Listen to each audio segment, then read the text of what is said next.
Danny Alvarez, Internet City Live Radio. That is right. That is right. You're tuned into Thump Thursday mix show along with the Indian Medicine Show. We got a special show today in store for you guys. Got my boy Joe Cush in the house. Hey, what's up, Joe Cush? I'm not wearing any underwear. Yes, it's a good first liner, man. It's a good first liner. How you feeling today, man? I don't know. I feel funny. Feel bad? Is it the parking lot? What happened in the parking lot a little while ago? Yeah, in case people out there don't understand, the parking lot. You just don't know. Oh, man. Hey, it's always fun in the parking lot out there right now, don't we? Yeah. There's definitely... Oh, Danny. What are you doing back there? Anyways, you're tuned into InternetCityLiveRadio.com here. Thump Thursday mix show goes down every Thursday night at 8 p.m. Pacific Standard Time. And we have a special today as well. We got Indian Medicine Show going down as well. And it's gonna be a cushy kind of day, ain't that right, Joe Cush? Yeah, I'm feeling the moment right now. I'm sitting in the corner like I'm Chamuco. Like Chamuco. Got my gafas on. Right. Anyways, Danny, are we gonna do some talking right now? Or do you want to get into some just music right now? What are you feeling for, man? What are you in the mood for right now? I don't know. Okay. Let's talk a little bit. Let's talk for a little bit. Okay, let's talk. Let's talk about sex. Let's talk about sex. Everybody likes it. I like doing it. Let's talk about what Joe wants to talk about. All right. Let's talk about sex. Joe, what do you want to talk about, man? Sex. He's like, keep saying it. I keep saying it. Like, what's wrong with you guys? Right. Okay. So what's up? How's your sex life going, man? Well, if I'm not getting it. I'm not getting it. Sometimes you gotta go on autopilot. You know what I mean? Okay. I always gotta keep doing it. You know what they say? If you don't use it, you lose it. Right. Sometimes you get it. Sometimes you gotta play tug of war with yourself. You know what I mean? There's no shame in my game on that side. Hey, no, for sure. Hey, I wish I had one to spit out for you, man, but I got nothing, man. I got nothing for you. You got anything for Joe here, man? Danny? He's on more pushing for the cushion. I can't even hear myself. He wasn't even in the parking lot. He wasn't even in the parking lot. I know, right? He was stressing the whole time. I'm walking through the parking lot. Yeah, he was walking. He was walking through the parking lot. He got a contact high. Anyways, we're chilling right here at InternetCityLiveRadio.com, acting like fools on a Thursday night here. Thump Thursday mix show going down here every Thursday night, and we also got a special medicine show going down tonight. And all our guests will be in here momentarily. They're in the parking lot too. I don't know what they're doing in the parking lot, but touching each other. So basically, what we're going to talk about is cannabis. We're talking about a lot about cannabis. That's right. The whole show. It was cannabis. The whole show is going to be about cannabis and how it saves lives and stuff like that. Right. Okay. What's cannabis? He said, "What's cannabis?" I don't know. I'm learning. Are we talking about weed? Says the guy with the last name Kush. Yeah. Talking about yes, God. Hey, I feel like I'm echoing here, man. I know we are kind of echoing here. Am I echoing through you guys here? Hope nobody's out there on acid or anything. You're gonna fucking be hallucinating. He's so jealous. Let's go some music, man. All right, you're chilling here at Thump Thursday. Make sure going down here at Thump Thursday every Thursday night on InternetCityLiveRadio.com. We got Indian Medicine Special going down tonight as well with Joe Cush, Danny Alvarez Productions, and all our guests will be in here shortly, momentarily. This is DJ Breaker. I'm about to set it off here. Here we go. Pump it up.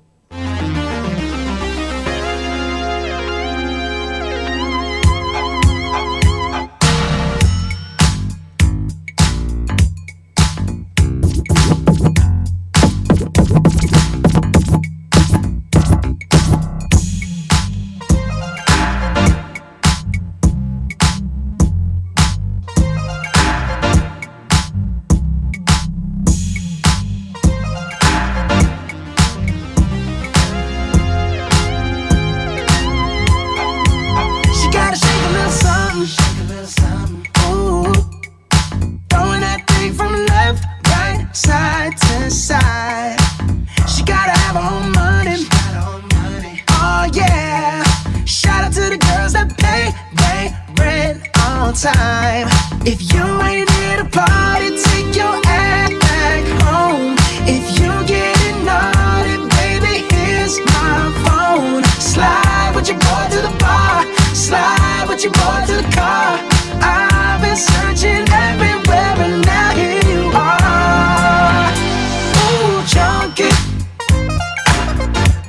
for them girls with the big old hoops that drop it down in Daisy Dukes. I wanna get down. Yeah, them the ones I'm tryna recruit. I'm looking at you, yeah, you, baby. Now let me hear you say you're ready. I'm ready. Oh yeah, girl, you better have your hair weave strapped on tight. Cause once we get going, we rollin', we'll cha-cha till the morning. So just say alright. Alright. If you ain't here to party, take your ass back home. If you getting naughty, baby, here's my phone. Slide with your boy to the bar, slide with your boy to the car. I've been searching everywhere and now here you are. Ooh, chunky, looking for them girls with the big old hoops that drop it down in Daisy Dukes. I wanna get down. Yeah, them the ones I'm tryna recruit. I'm looking at you, yeah, you, baby. Ow. You got what I want. I got what you want. Girl, you got what I need. I got what you need. 37, 27, 42. Ooh, squeeze all of that in my coupe. Girl, I choose you. Junkie. Looking for them girls with the big old hoops that drop it down in Daisy.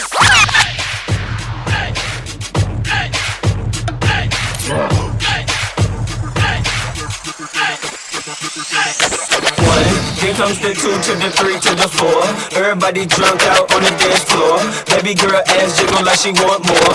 Like she agreeing, I ain't even know a tour.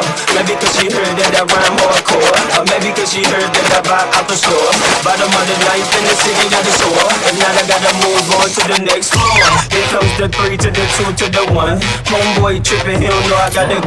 When they come to poppin', we do this for fun. You ain't got one chicken, you better run. Now I'm in the back getting from my huns. While she going down, I'm bragging on what I done. She smoking my stuff, saying she ain't having fun. She give it back, now you don't get none. Everybody in the club getting tips.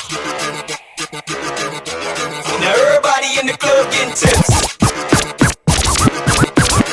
everybody in the club, now everybody in the club, now everybody in the club, now everybody in the club, in the club, in the club.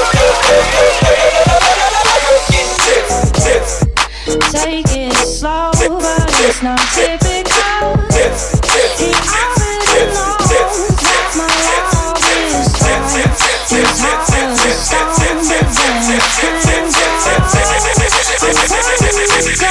He's hot as a stone, so damn high. Oh, I'll be a daydream. I'll be your favorite thing. We could be beautiful. Get drunk on the good life. I'll take you to paradise. Say you'll never let me go. In the walls, I can feel you. Take me back to a time when we knew how to wait. We could waste the night with an old friend, smoking a little on the couch in the back room, how to wait. Say you'll never let me go.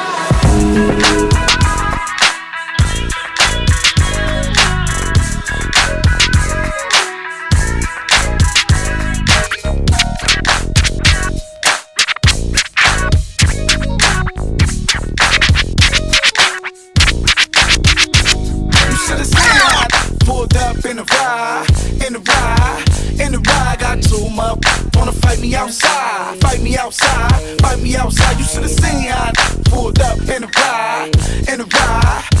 I got two motherfuckers wanna fight me outside, fight me outside, fight me. I just do my dance and cuff my pants and twist my fingers with my hands. Just do my dance and cuff my pants and twist my fingers with my hands. I just do my dance and cuff my pants and twist my fingers with my hands. Just do my dance and cuff my pants and twist my fingers with my hands. Well, all these rappers wanna be, never see him in the hood, only see him in the club. Ask me, I snuck in with the and I just let the block have the homie say I'm done. What's up with that? Out with that? I'm about to pull a Suge Knight and press the issue on sight. The real see the check, go we on yo. I went to sleep flamed up, but I woke up in my polos. I rock a low cut and wear my socks like a cholo. I could've got a ghost, but I went and got a Lolo. This copying off you rap, cause it's a no-no. I can hop out solo, suck this I probably need 3 more. It's emo. They see my altitude and have an attitude, but I'm a solid. What you spinning? Close to the scene, I pulled up in the ride. I got 2 motherfuckers wanna fight me outside. Fight me outside. Fight me outside. I'm rocking with the Lex, so start reaching for the ozone. I see some girls I know, but y'all look different with your clothes on. What's up though? Taz King is still it like the Grinch, while I'm leaving puzzled like I said my in French. But it's all old English that I'm bringing from beneath. Try to bite my style on wax and watch these lyrics crack your teeth. Cause I make words connect like West Side when I test glide. My drunken lyrical hang glider. Nobody's tighter than a rough rap provider. With 90 ways to kill you, so I know we mash a kill to keep I filter out the week every time I speak. I drink to hit the peak to make my mind go. I'm deaf defiant. You rapping like my client, trying to scrape me for the status. Slam harder than Kobe Bryant. Be quiet. This is liquidation from the West. Motherfucker boozy show. I got my own special guest. Breaker 19. I bust this up behind with the silver shine. Cause she thought she was fine. She winked at me, I thought it was fine. This thing pouting, this mine. I had the alcohol and they took my time. Don't take turn on your table. Pull the diamond needle, pull it to your ego. What, you the king in the chair on my ground? The Tyson of sound is 20 seconds to a round. Savage use the shrimp, a full line of shit my ear can't digest it. Stop drinking all that mother water. Let's take it to the land, so I can Godzilla up your Mr. Tiny Tim, man. Be creeping up my beanstalk when I start to come down on your by the top. Don't get these mother boys.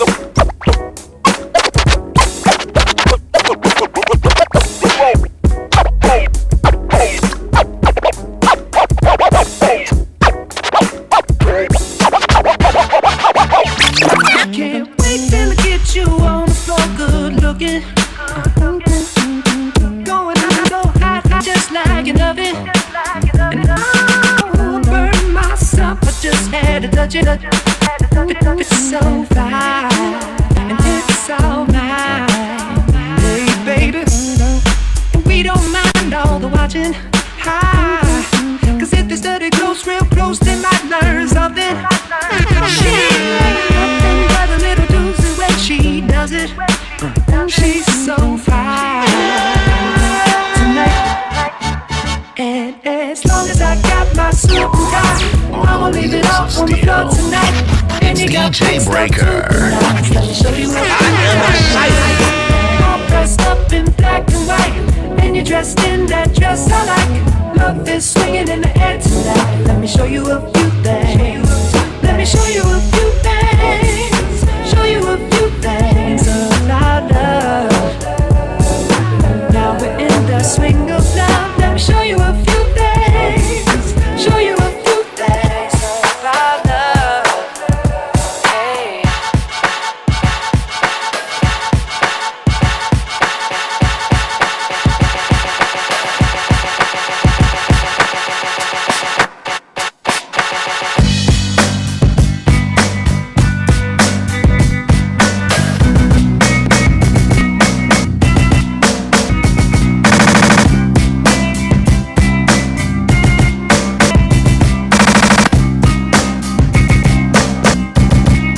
When you were here before, couldn't look you in the eye. You're just like an angel. Your skin makes me cry. You float like a feather in a beautiful world.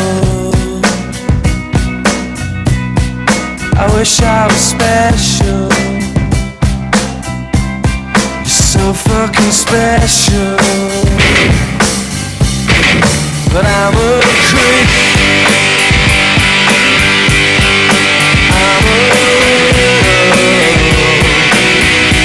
What the hell am I doing here? I don't belong here. Don't care for me. I wanna have control. started. I want a perfect settle. I want you to notice.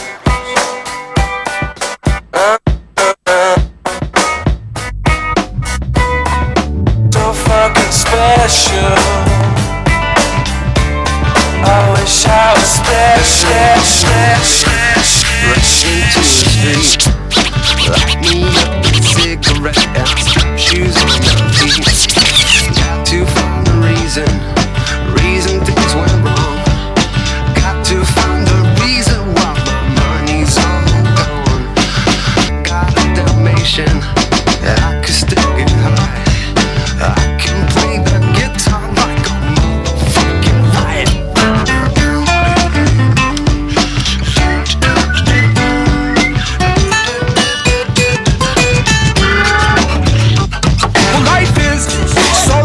You got, cause you might get run over or you might get shot. Never start no static, I just get it off my chest. Never had to battle with no bulletproof vest. Take a small example, take a little from me. Take all of your money, give it all to charity.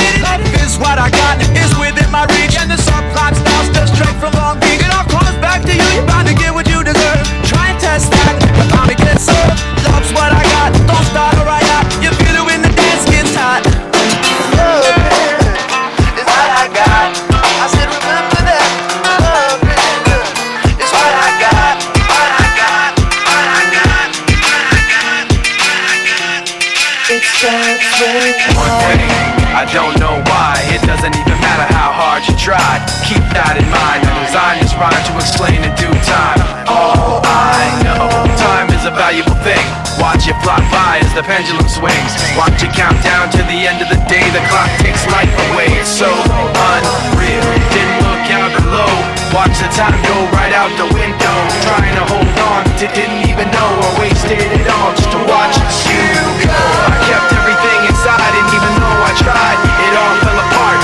What it meant to be will eventually be a memory of a time I tried so hard and got so far. In the end, it doesn't even matter. I had to fall to lose it all. But in the end, it doesn't even matter.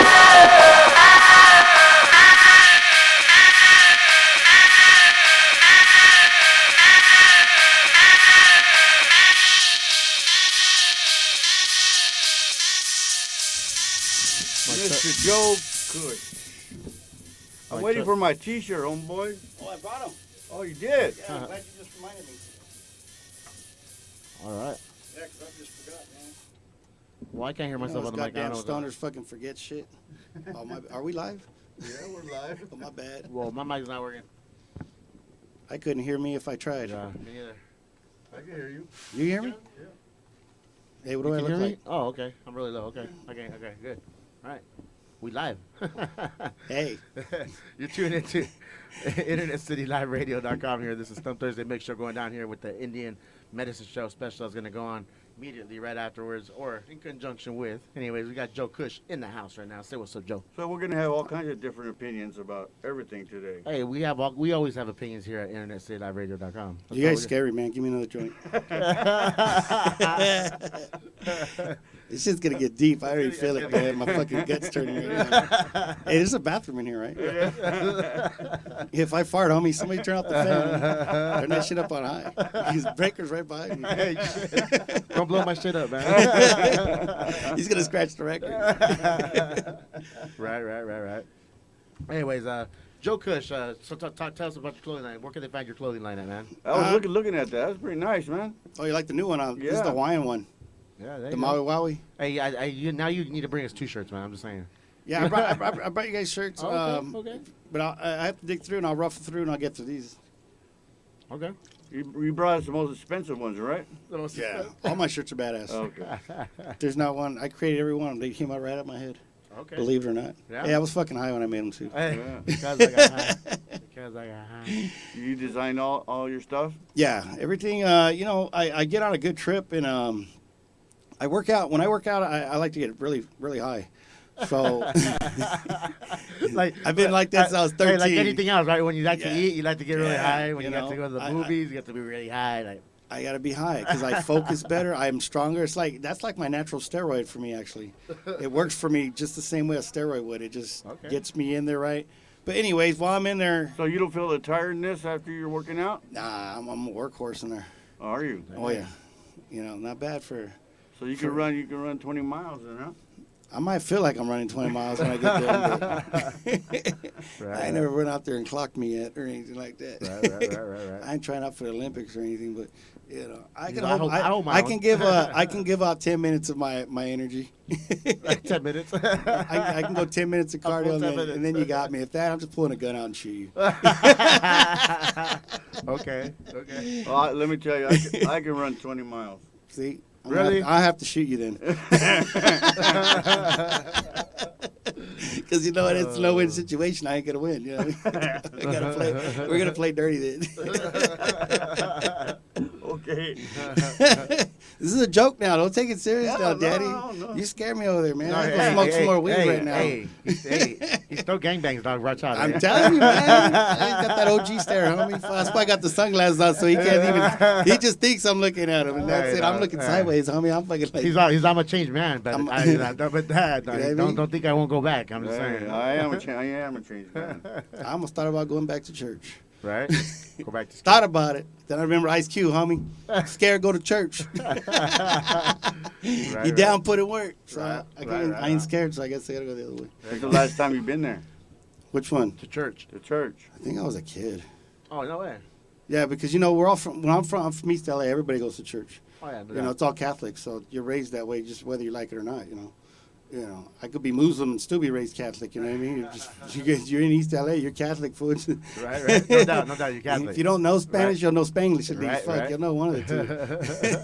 You're gonna be a Placita Olvera Yeah, chilling right there. I mean, I grew up in the days when the donut man used to come driving down, just pull his drawers out. Right. Have donuts right there for all his kids and stuff. Some old school stuff, man. He used to come low riding in that thing. I bet you don't remember the Helms, man, do you? The helmsman? Yeah. No. The yellow trucks with the donuts. Yeah, the yellow truck. Yeah. Yeah, that donut guy. Yeah. He used to pull out the drawers. Yeah. Yeah. The Helms man. Oh, that's what they were called. We Yeah. just knew him as that See? because I just know it's a yellow fucking like looks like almost like a lowrider station wagon, and he just opened up his side doors and just pulled the drawers out and. But it was really a secret. It was the pot man. No way. Yeah. So they were doing this since day one, huh? Yeah. I was a late bloomer, Stone. I was only 5 back then, man. I didn't know.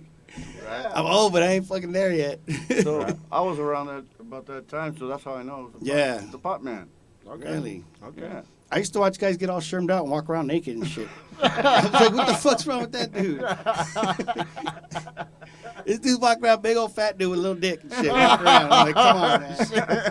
That shit was scary, dude. When you're 5 and you're coming out of church, I mean, not church, because I went to Catholic school. So you're 5 years old, you come out and you're pushing the button to walk across the street, and this guy over there, he's butt naked trying to push across the street to come to you, and I'm like, fuck, I'm going that way. So big fat dude with a little dick. Was that the priest? I don't know what he was, but he was scary, man. I ran that way. I thought he was Chamuco.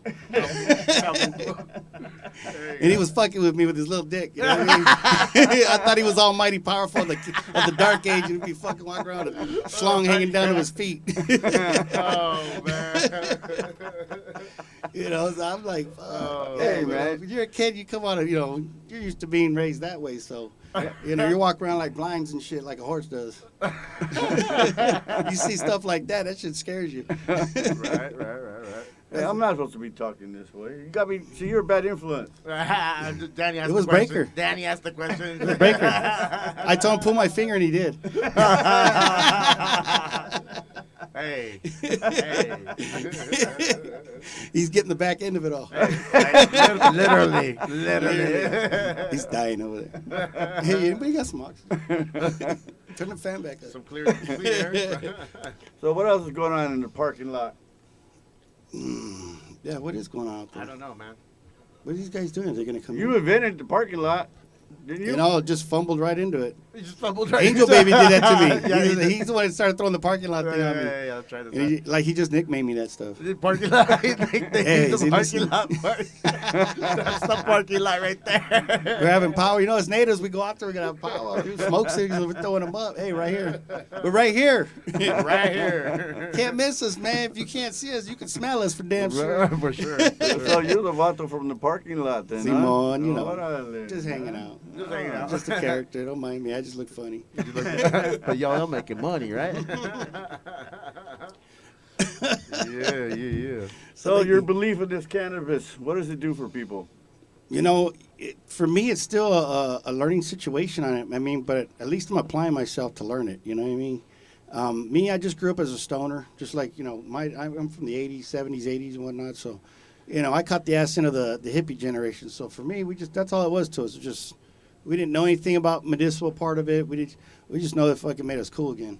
right. You know what I mean? Maybe my wires were crossed back then, and that was just the gateway to straighten them back out for me, because as you can see, you know, I'm a lot cooler now. Got my shades on.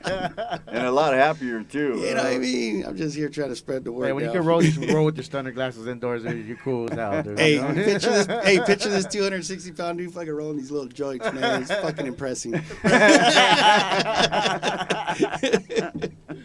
Oh man. You know, and that's just where we're at right now. Yeah, for me, back on that subject, you know, didn't know anything about that until even when I started my business 10 years ago, when nobody was, you know, the scene wasn't like, it was just we always knew it as, hey, we're stoners and that's it. We go buy it from our local, you know, fucking cannabis dealer and shit, you know. And it was never that until the CBD busted through on I think it was a little girl that had called her Charlotte, and they came up with that Charlotte's Web. I'm not sure if that's the authentic of the story, but that's where I got the understanding of CBD, the Charlotte Web, how it works for seizures and whatnot. And for that, I started looking into it myself because of what it actually can do for you. You know, I mean, CBDs help with your organs, you know, circulatory system, things that I need because at my age I want to keep breathing, and you know, helps with brain activity, whatnot, stress, anxiety. Why? That's a good question. Let's try it and find out. Let's go to the source. Let's go to the parking lot. I'm just the middleman, man. I'm going to take you to it, man. We're going to go to the fucking promised land. We're going to have a good one, man. I'm telling you, I guarantee it. Yeah, that's just, I mean, for me, I just think now that they're looking into it more in depth with the scientific part of it all, that they're seeing that this stuff actually is doing what it's saying it's doing. Right. You know, but of course they're not going to fully put it out there. I mean, well, they don't want to admit that they were being wrong for years, you know. Like, I won't say FDA around here, but right. We won't say that at all. Did I say that? Hey, we're not live, are we? You're not recording this. Are you? It's all Hey, right. man, I'm just Joe Nobody. Hey, the I mean. FBI follows us already, so it's all good. It's all good. I'm sorry. I didn't mean to offend you, FDA. You'll know if they come knocking on your door. I'm in the sticks. Come get me. And come out of the sticks and start, hey, what's up? Yeah. Who are you looking for? Yeah, we know a bail bondsman. Right? Oh, yeah, that's right. Oh, Remedy. Yeah, it just flowed through me. Look at that. And I haven't even done time in, what, 17 years, I think, the last time I set foot in there. Look at me. Ray knew the bail's about Remedy. Right. Like I ever had something to offer to get me out of there. Hey, homie, you take my chanclas, homie, for collateral? He's like, Charlie, we didn't work that way. How about my PJs, homie? We got teddy bears on them. He laughed. He got a laugh, but he didn't give me shit, though. Hey, when you're smoking that stuff, do you see Santa Claus? Not yet. Not yet. It's not December. He don't come. That big, big red white dude doesn't come around till Christmas time. God, he comes around all the time. Not in my house. Shit, I'm still broke. Exactly. Drive me a Honda, homie. What the fuck? I don't give a fuck. Fuck it, homie. I'll be 260 in that little fucking car. It's smashing like it's a Mercedes. Dreaming,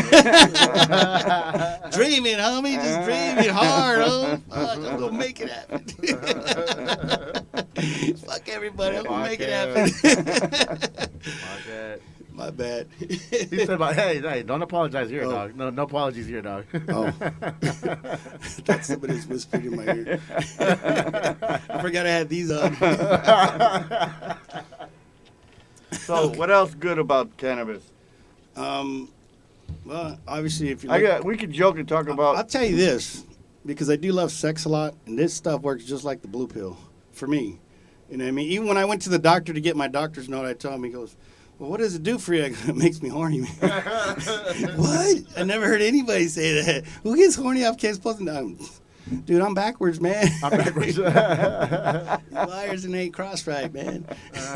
But yeah, we're trying to tell you guys. We're trying to tell you guys. Yeah, that shit has me doing donkey kickouts and shit. Donkey kickouts. Okay. Oh man. Man, I wish I had that. So the stronger the kush, the better. More cushion for the push. Hey, you guys watching this? Because this is live. It only comes around once, man. Check it out. Check it out. It's kind of weird that we would get to talk like this, huh? Right? On radio.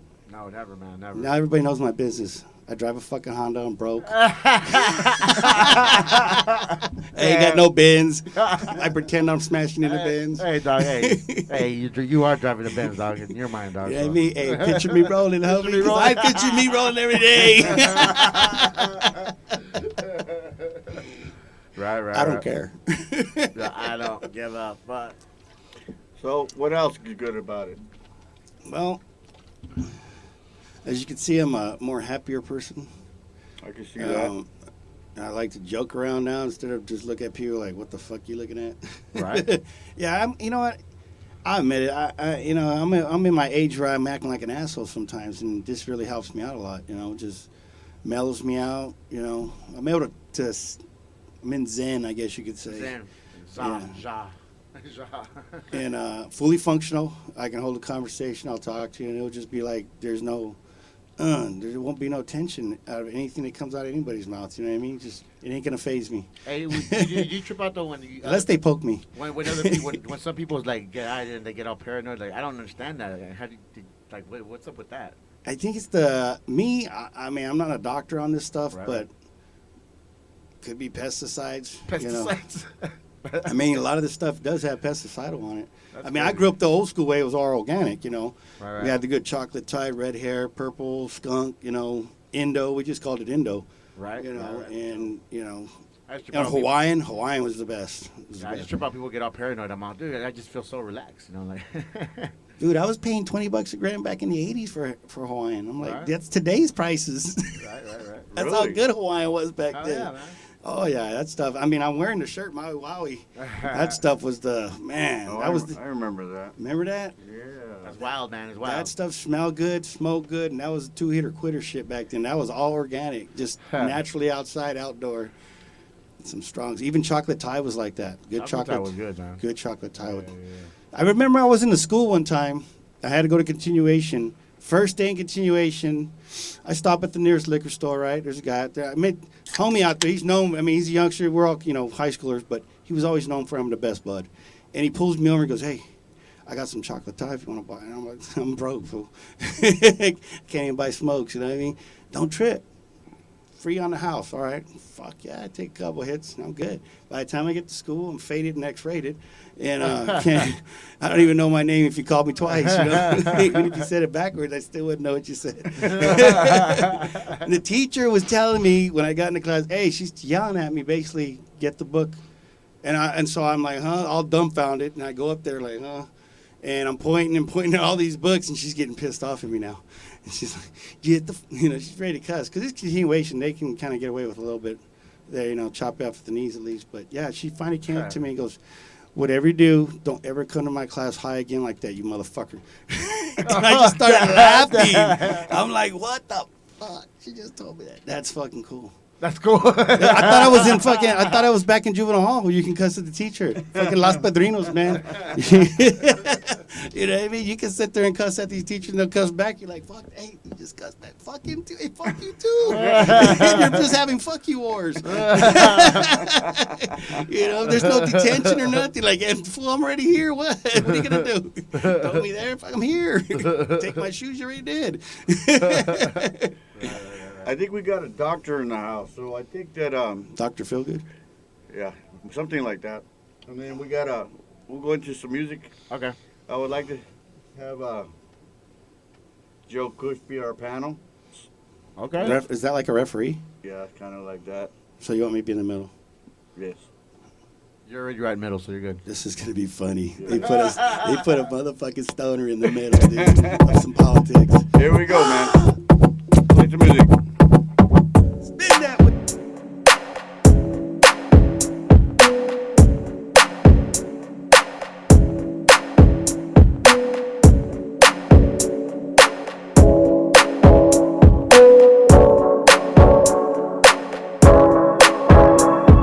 Staring at two different views on your window ledge. Coffee is gone cold, it's like time froze. There you go, wishing floating down, I wish it would. It's like I'm always causing problems, causing hell. I didn't mean to put you through this, I could tell. We can sweep this under the carpet. I hope that I can turn back the time to make it all alright for us. I promise to build a new world for us two, with you in the middle.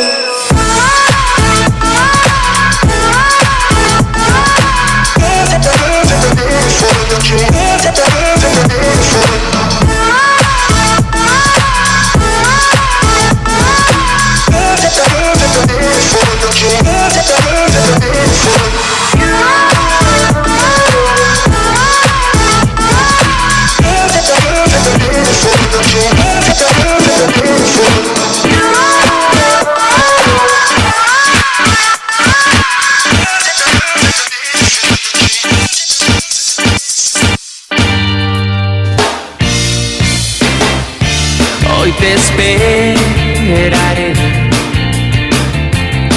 en la esquina iluminada de mi calle Oven. No puedo comprender que nunca confesaras tu amor aquella noche eterna. Daba igual. Hoy te esperará este reducto de marfil y de hueso que soy.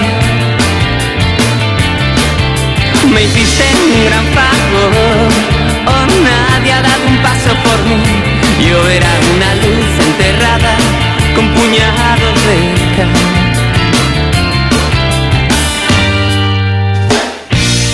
Y si estoy solo esta vez, no es casualidad. Morir por ti sería un lento y bello final, y no regresarás a mi corazón. No, morir por ti sería un ambicioso final. Hoy te esperaré. Oh, dime, dime a mí quién soy, qué soy. Y en el oscuro soportar, Señor, mi suerte al fin pudo cambiar, pero te extraña que exija de nuevo tu amor. Hoy te esperaré. Sí, dime, dime a mí quién soy, qué soy. Y puedo comprender que nunca confesaras tu error aquella noche enferma. Era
no necesito más. Ya no sabría vivir sin ver amanecer al filo de tu piel. Si sé que te tengo a ti, qué fácil es soñar. Tus curvas son mi ley, tu cuerpo mi lugar. Avísame un poco más, te quiero recorrer 1000 veces y otra vez. El verano duerme en nuestra cama, tú prendiendo fuego en cada madrugada. No hay razón para no sonreír si sé que te tengo a ti.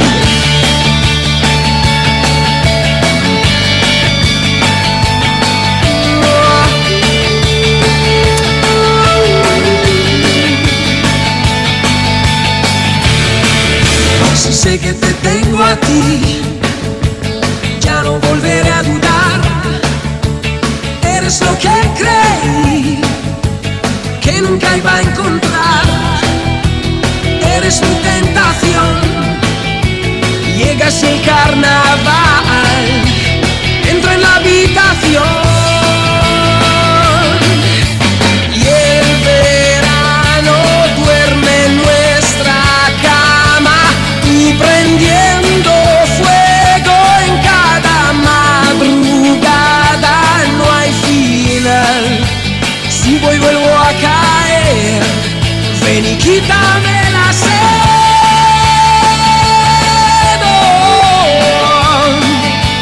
Esta sed.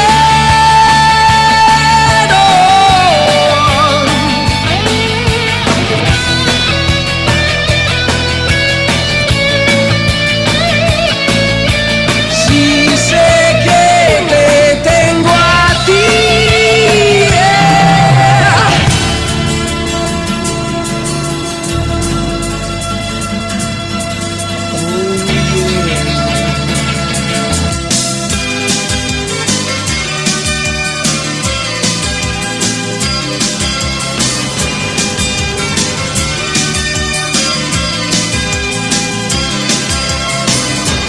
en algún lugar de un gran país olvidaron construir un hogar donde no queme el sol y al nacer no haya que morir. Y en la sombra mueren genios sin saber de su magia concedida sin pedirlo mucho tiempo. This is Danny Alcaraz. We got a very interesting group here today. We got Dr. Roger, right? Am I right? Yes, Dr. Roger Wong. Scientist Chris, right? Yeah. And of course, Joe Cush. Ain't nobody. Stop lying to these people. And what do we call it again, Breaker? What's that? What's that? What do we call This it? is our Indian medicine special, right? There we go. There we go. That's So right. let's start off with questions. Mr. Joe, you can start it off. I'm curious about your CBD products there. What do you got all there right there? Why don't you explain to these people what you're all about?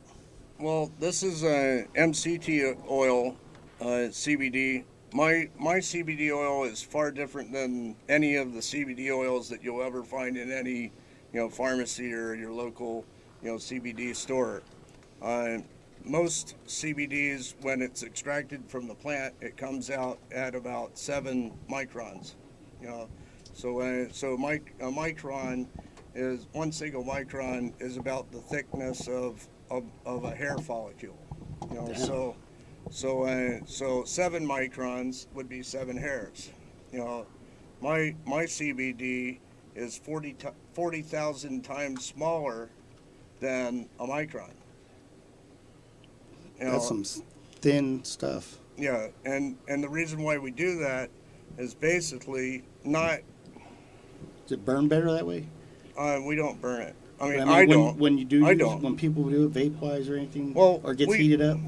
I did give a couple of vape lines out to some of my friends that wanted to go down that road, but then I wasn't really into it so much because all of the work that I've ever done was with injectable CBD, and so I wasn't really wanting to step away from that. So I have like 15 different formulas, and I gave 3 of them to my friends that have made millions.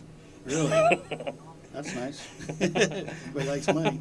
I had a question on your syringe, though. Those are not, it's not a needle injection, is it? It's just Yes. Oh, it is? It's actually a needle injection? Yes, it's a needle injection. I gotta stop wearing my sunglasses at night. Yeah, this is a 27 gauge. Sometimes this would be a TB. They use either the 27 gauges or the 26 gauges. Stomach pop that thing, or I just can anywhere? I can do this literally anywhere, but a lot of the times I use the needle not necessarily for injecting, but for actually metering the dose into the ear. Oh, because you squirt it in there, basically. Well, the average CB dose that somebody needs that would be effective, would be like an entire eyedropper or an entire dropper that's 1 milliliter, 1 milliliter long, and our dosage goes out. The average dose in the ear is 1/100th of a milliliter. Now let me ask you something. When you do the ear, because I remember you were telling me outside that it helps with brain cancer. Yes. Is that correct? Yes. Why don't you explain that part then? Well, there's a number of different things that are going on inside of the cranium when you have brain cancer, because it's an infection, or it's basically an infection. Yeah. Cancer is, and so you have an infection going on inside of a tissue that just doesn't allow too much in or out. It's called the blood-brain barrier, and so in order to get in, through that blood-brain barrier, we have to nanosize the material that the CBD or even the carrier oils, down below 146 to 180 nanos is the blood-brain barrier in the average person. So my medicines I lay out at around 40 nanos. Now, what are these? What's in these jars? You syringe from those, or these tops, the green ones here? Oh, that's for syringing, and then that's for dropping. This is an eardrop. This is one. This would be. I don't know if your camera can get in that close, but I'm going to show you what can. Here, can I drop it on the table? Sure, no problem. This is. It's just going to cost you $1 million. That's a dose. That's a dose. That's a dose right there. There we go. And it's not quite like the dosing that some of my kids might be doing, but this is a dose of CBD that comes from us. The reason why you don't have to do nearly as much, it's not just because of the size of the molecule. It's because it efficiently gets to the liver and gets distributed throughout the body in a way that, there's no material out there other than water that is efficiently able to. Sorry. We live. Was that God? I'm not nervous, so I didn't fart.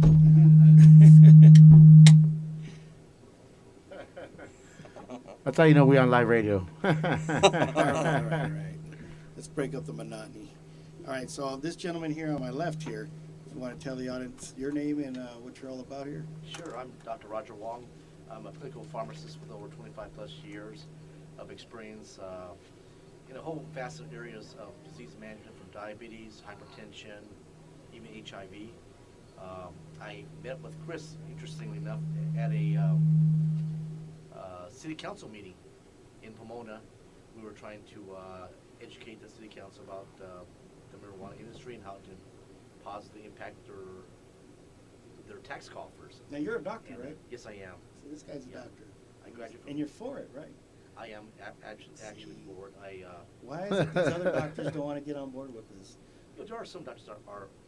Or are they just uneducated, or what? I think a lot has to do with education. They're when you're in scared medical to school- they're scared to go to the dark side or green side. Or what? You know what? I think part of it's indoctrination. When you're in medical school or when you're in pharmacy school. Do you guys judge each other in there? I mean, like, hey, this dude's for cannabis, man. Fuck him. Do you guys do stuff like that? Like, I mean, because there seems to be that you have doctors that are for it and doctors that are against it. Sure. So for me, I'm a stoner. I gotta look at it this way. These fuckers just don't like each other. You know, they just. Do you guys do that? I think there's some differences in opinion, and partly, you know, you have to look at the educational level. You know, when we're trained in school, we're indoctrinated by pharmaceutical companies, by man-made products, and myself as a pharmacist, I was only given like one semester of knowledge of plant biology, basically using plant products to heal or treat, and the rest is all man-made products. So we've been indoctrinated, we've been brainwashed to prescribe. So you're pharmaceutical now. Right, we're basically pharmaceutical based. Yeah. But I think I've taken more of an open approach, and I like your approach. Yeah, I always like to be open-minded. I just met you. Yeah. I think you're a really cool guy. I got you. Hey, who Kush flew could be me cool. in right here, man? I was on the corner with my thumb out, man. Some dude told me he wanted to go to a party. They threw me in the middle of all this. Yeah, but I bet. Okay, back to the But you know, I've always been fascinated with natural remedies. You know, it's just been part of my DNA. You know, and I always curious about that. And when I met with Chris at that city council, I was really impressed with what he was doing. Now, Chris is who now? Chris is the Chris Bob Chris. chemist there. Yes. See, this is why you don't smoke weed and try to remember names. Right. This is good at. We're gonna wear name tags next time. Let's get organized here. Hey, what's up, man? I know you. Okay, back to the cell. I'm sorry.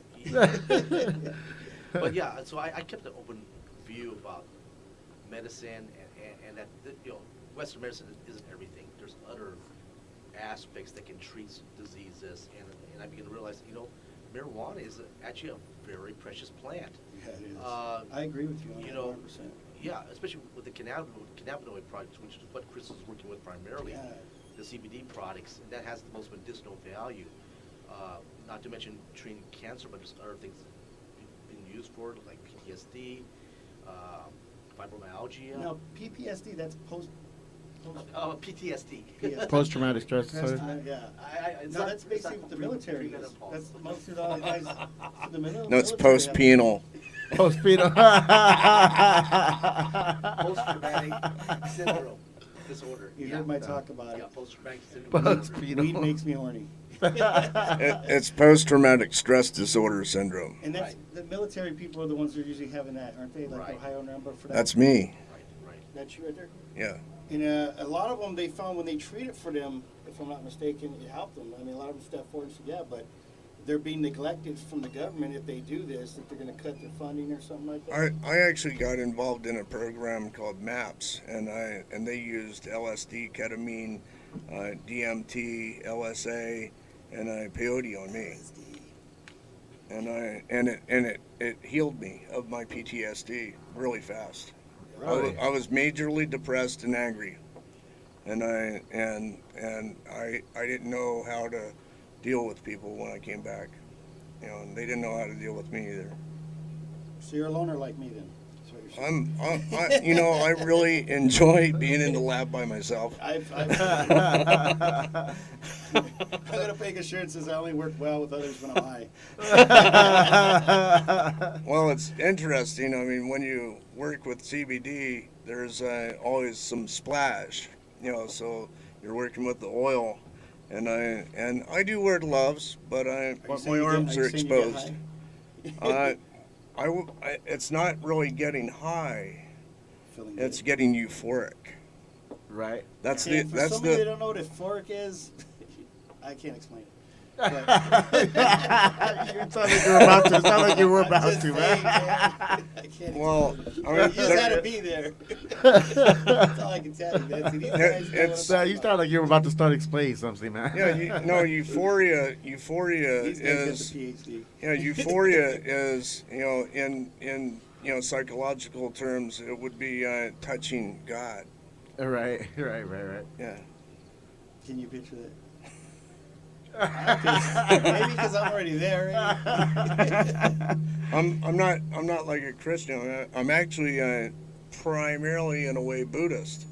I mean, I meditate a little bit every day, and I was Zazen Buddhist, but I do believe in God. I do believe in Creator, and I believe in Yeshua. Everybody else goes. Do you believe that a higher power gave us this planet? I believe that we're here to protect this planet. And that's medicine right there we need. Yes. Yeah. We're here for each other. Yeah, exactly. And I agree with you on that. Yeah, I fully do. It's a test. That's right. It is a test. A lot of us we're flunking that shit really bad. That's right. There's only a handful of us out there that know what's up, and it's just a matter of the domino effect kicking in. But I was a flunky. fuck it, I'll kick the domino, man. Where's it at? Somebody has to start this shit off. All right, back to the doctor over, because I want to talk to this doctor guy. Now, on this subject of the CBD part of it, what got you so like, oh, I want to investigate that? Was it word of mouth, hearsay, or just fell on your lap with some type of information that made you got interested in going to the cannabis approach? Well, being a pharmacist, I've always wanted to be interested in the medical aspect of things, so that kind of, I can tend to gravitate toward that direction. Yeah. It's kind of interesting how my trip started with marijuana. I mean, you said trip. Yeah. Is that a technical term? It's in the Webster Dictionary. Right, okay. Sign me in. If you'd asked me if I was going to be in the marijuana business 2 years ago, I would just laugh at you and turn around and walk. My journey into this industry is very young, about a year. I'm a grower. I cultivate. And you also studied then, I assume. Yeah, and research and whatnot. I'm doing research, and actually I'm collaborating with Chris, the biochemist to my right. Yes, dude's man. Yeah. Scientists, they're man. He's about to inject you right now, man. He's getting you prepped to get an injection, by the way. I ain't scared, homie. Give it to me. Give it to me. I can walk the main line home. There's no shoe program here. But okay, anyways, so, Chris and I were talking about collaborating and getting a grant to sponsor our research, in particular cannabinoid research in treating cancer patients. We think this is really a major revelation as far as treating cancer patients. Chris has been in this business for well over 3 decades, treated thousands and thousands of patients, and has had a very good success record. And I think that's something that we need to partner together and bring this out and get this thing moving forward, because I think it has such. Do you think eventually they'll all get on board once they start? I think they will. It's Hey, Joe, an check it out. educational process. They'll get on board. Check behind you, Joe. Look behind you. He about to take a dose. No. And that's how you do it. He said that's how you do it. He's using I a got it. diabetic I got it. syringe, so I got it. it's not very traumatizing. So I'm on air right now. So. Bring it, Daddy. He's taking a phone call. Is he on the phone? He's on the phone. He was on the phone. This is like the theater, homie. You gotta put that shit on mute. You can have your popcorn and soda. Oh, man. Now, So is that a rush? Is that a rush right away? Oh man. He's out, man. Oh my God. I'm dreaming about the first time I ever had. Yes. Cindy Lopez. You didn't just We do had that 2 right now. kids. I You did. just did it? Of course. He just injected himself right now. Oh my God. He said, "Oh my God." Yeah, Cindy. I was 15. She was 17. I don't know who she is, but she sounds badass already. I quit the radio show right now just in case the ambulance comes. I shot myself up in a federal court in 2012 in San Francisco How'd that before a go? federal judge. It was interesting. Everybody was in shock. They were all in shock. You know, I mean, I I was. thought you were gonna stab me in the neck a minute ago. I looked out. He's like, "Hey, check it out, Joe." Get the glasses, man. I mean, I could give you a shot if you wanted to. No, I was You just know, like, but Come on, Joe, do it. I was Do having some it. prison flashback shit. Do man. it. Hey, Homie, give me a metal plate. Homie, block that shit. the only way I can legally give you a shot is if you are a member of the Native American Church. No, I'm not. Okay, I I can't am give Native you. American though, yeah. but I'm not a member of no church. Yeah, you have to be a member of the Native American Church in order for me to legally give you a shot, because that means that because I'm actually a medicine chief in the Native American Church. What about if we went around the corner and put a blanket on us? I can I will tell, you know what I I mean? can give you a Could you get away needle. with that? I can give you a needle and you can inject yourself. You'd be like, Yeah. do it, Joe. Yeah. Do it. But the man right next to you is licensed to give shots. Okay. Yeah. And I'm in the middle of this. All right. The man to load me up and the man to dose me up. I'm Joe Kush. I mean, I know I got it. Hey, Don't you got forget sandwich about now. me. You got sandwich. Thought I was Moni in the middle and shit. They didn't even take you out to dinner or anything, man. Well, do you want to try a shot? No, I'm scared. Oh, you want to do some eardrops? Nah, I'll wait till afterwards. I'm Okay. still high from out there in the powwows. Try not to mix the grains. Stay on a steady carpet flow ride. I was trying to get Tommy Chong here. He's one of my patients. Is he really? Yeah. Was Really? he was doing the capsules, right? He was doing capsules. He did Rick Simpson suppositories. Yeah. You know, it didn't work out so well with him. It actually, I blew his colon cancer up and made his colon cancer really bad. Really? Oh, really? And then, you know, I saw him at Whole Foods one day, and I said, "Hey, Tommy, do you know me?" And he goes, "Are you somebody famous I should know you?" And I said, "Well, actually, you should know me because you have cancer, and I have the medicine that's going to cure you." And he was like, "How much does it cost?" And I said, "I'm not going to charge you anything." He was like, "Well, I'm not used to that. Everybody wants to charge me 10 grand. I don't know why. It's all 10 grand." I go, well, that's because you're Tommy Chong. Joe Kush would be like, "Here, man, put my food stamp card on." Okay. We'll be like, "What?" All right. Yeah, I feel you on that one. It's just, it's kind of sad that they have to jack the price up like that on it. Okay. We got a caller, so Okay. Do I have to take this call? Or Breaker can do it. Oh, this is a caller calling it? Yes. Oh, it's live. Oh, I didn't know we were live. you didn't know we were live. He thought we were No, just man, sitting I here thought it was waiting. Memorex. Oh, play back later. Edit. Speaker. I did. They weren't on the phone anymore. Okay. I guess they didn't want to talk. Okay, It says call back. so back to the doctor here. Go back to the doctor. Well, I got a question for the Okay, doctor. he's got the question. So, doctor, the people that have cancer, basically, they go to the hospital and all that, and they want them to do. They are on there. Oh,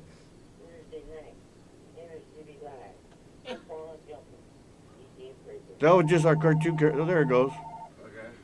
Go ahead and pick it up and just hit speaker.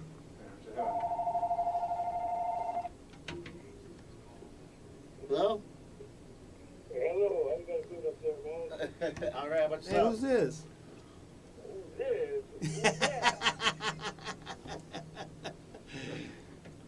State your business.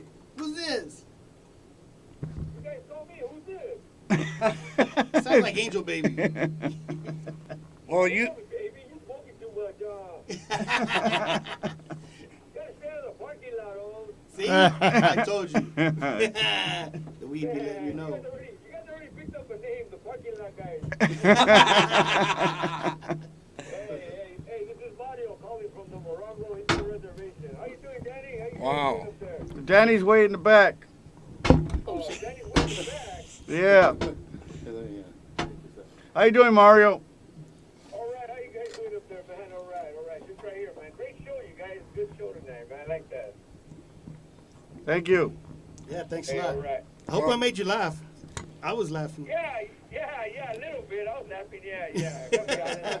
Yeah, we're just trying to share a little bit of knowledge about the medicine that we work with, and you know, there's a lot of different companies out there that are just trying to make a lot of money off of medicine, and that's not the reason why Creator provided this to us. It was created so that we could share it, you know, and with a little bit of science, you know, we can take a medicine that Creator provided to us and make it better. And Yeah.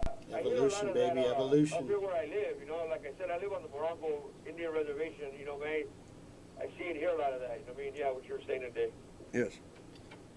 You know, this is Dr. Wong speaking, and I have to admit, Chris is a very altruistic person, very unselfish, very giving, and we need people like him. And that's one of the reasons why I decided to partner with him, because I see his vision and the value that he brings to humanity, and I really think it's very important, and I really hope we can go far with it.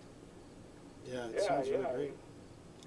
Well, we've treated about 35,000 patients. You know, native people recognize animals the same, you know, spirits as humans, and so my patients, you know, are comprised of, you know, monkeys, dogs, rats, you know, horses, donkeys, an elephant, a Bengal tiger. Let's see, a bunch of you know, elders off the Navajo's res starting back in 1994. And I started volunteering out there, and you know, mostly in Kayenta, and you know, in Chinle. My friend Sydney, who's outside right now, I basically you know, met him through I had a lot of you know, elders that were my friends, my teachers, you know, my spiritual teachers. Grandfather Semu Huate. He was the medicine chief for the Chumash, and then Henry Crow Dog, Leonard Crow Dog's father. He was in a way like a uncle father in a way, and my father and Henry were good friends. My father and Leonard were not good friends, but it's okay. It doesn't matter. It's just life, you know. And that's some good stuff you got there. And my best friend was Lincoln Tritt. He was the chief of the Gwich'in from Arctic Village, Alaska, the most traditional Native American people. Yeah, you mean, I didn't catch the whole show because the internet kept breathing on me, but hopefully I caught the basics, you know what I mean? But like I said, I called to say hi, you guys, and that was Danny. He dropped the joint. Yeah.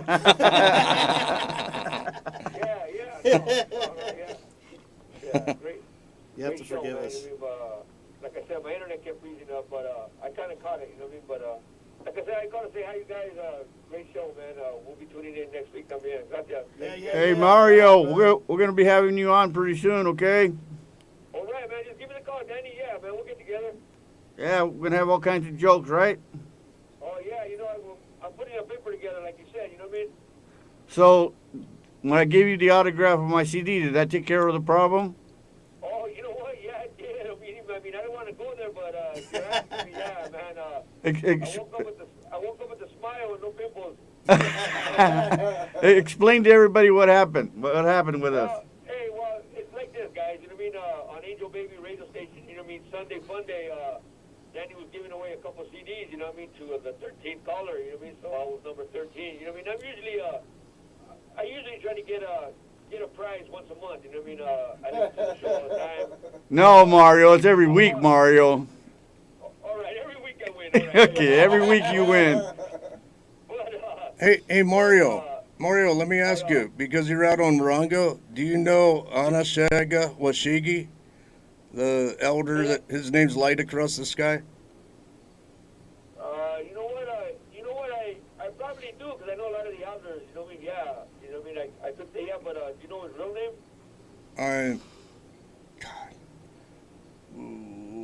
Jesse, No, it's Jesse. It's Jesse Martinez.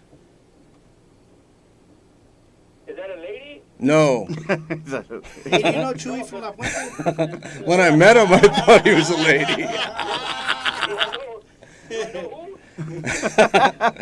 Yeah, when I met him, I was like coming down from Peyote.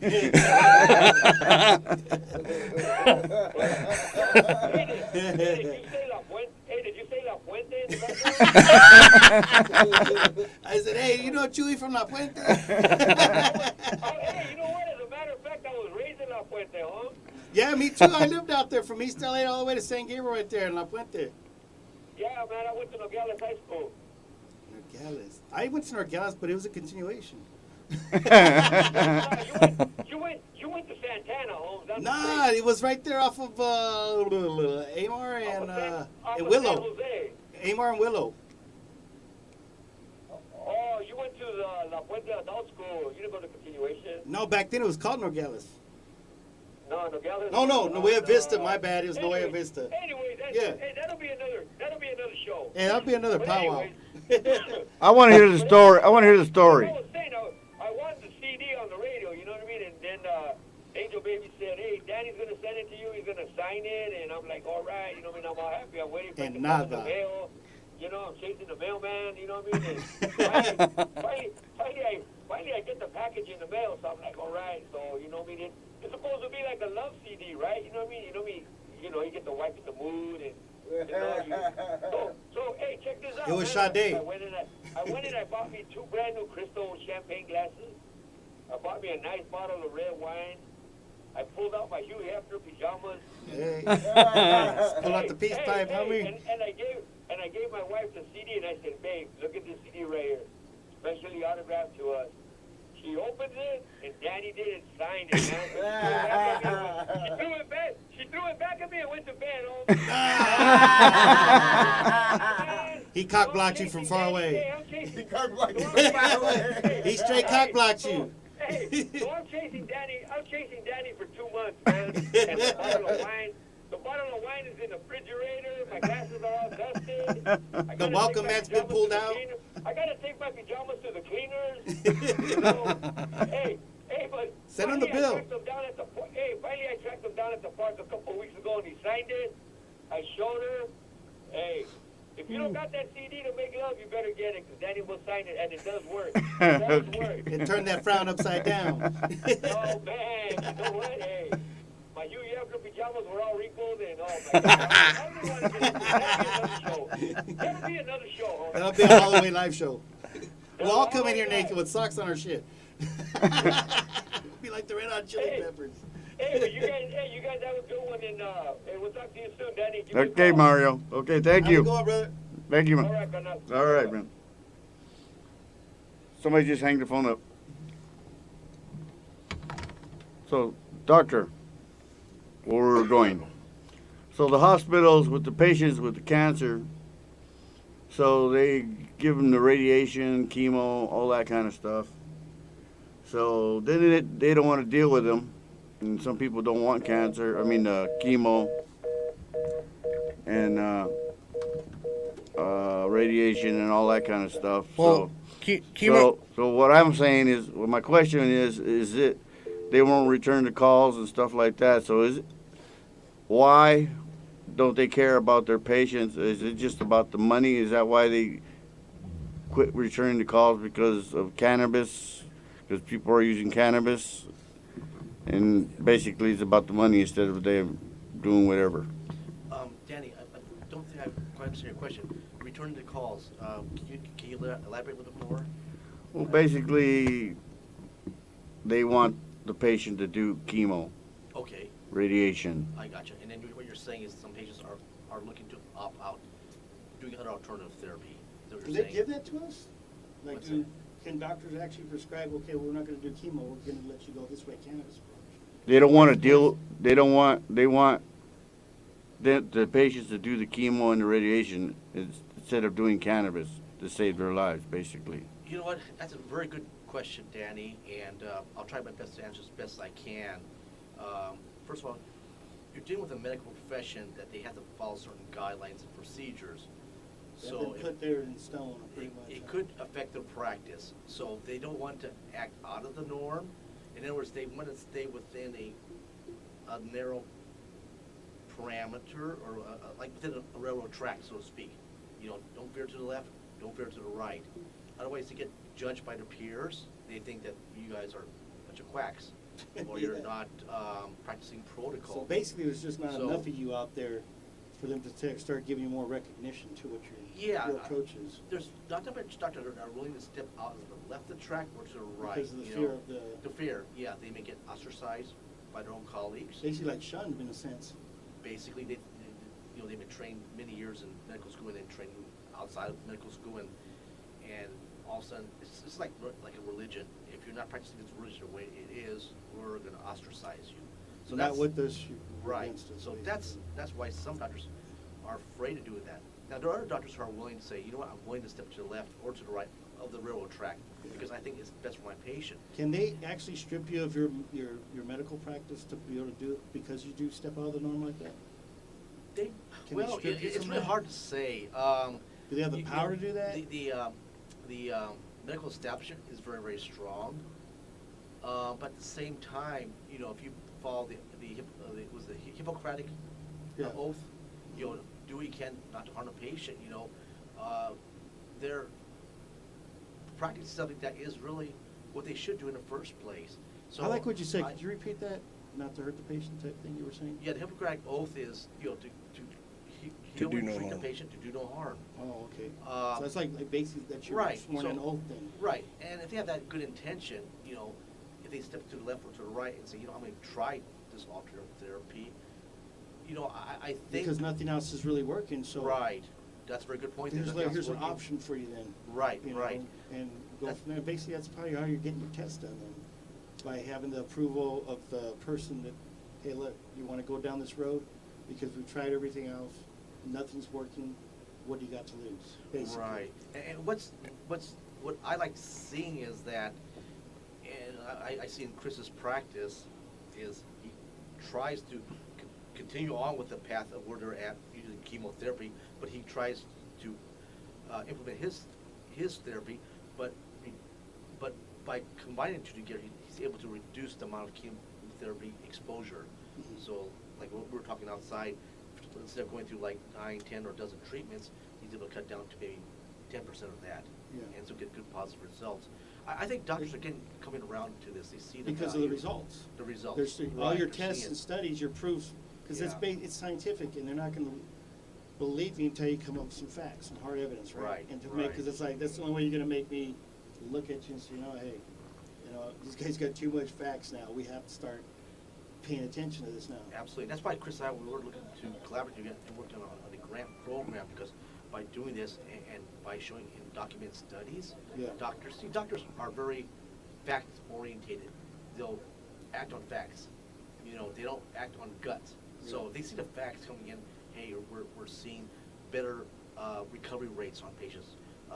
We're seeing reduction in chemotherapy. And you We're have seeing all the positive reports of results. it, the studies and everything. Yeah, and then I think by doing that we can educate them, and they can eventually embrace cannabis. You know what it is? Those dudes just need to Yeah. get old and die, and then the new generation comes in, and the board's been straightened out. Well, That's the way I you know, see it. another- These motherfuckers don't want to die, man. Like, we set the rules. You can't have nothing. No We're up there 100 and something years old, man, with canes going fucking on oxygen. We ain't letting them have it.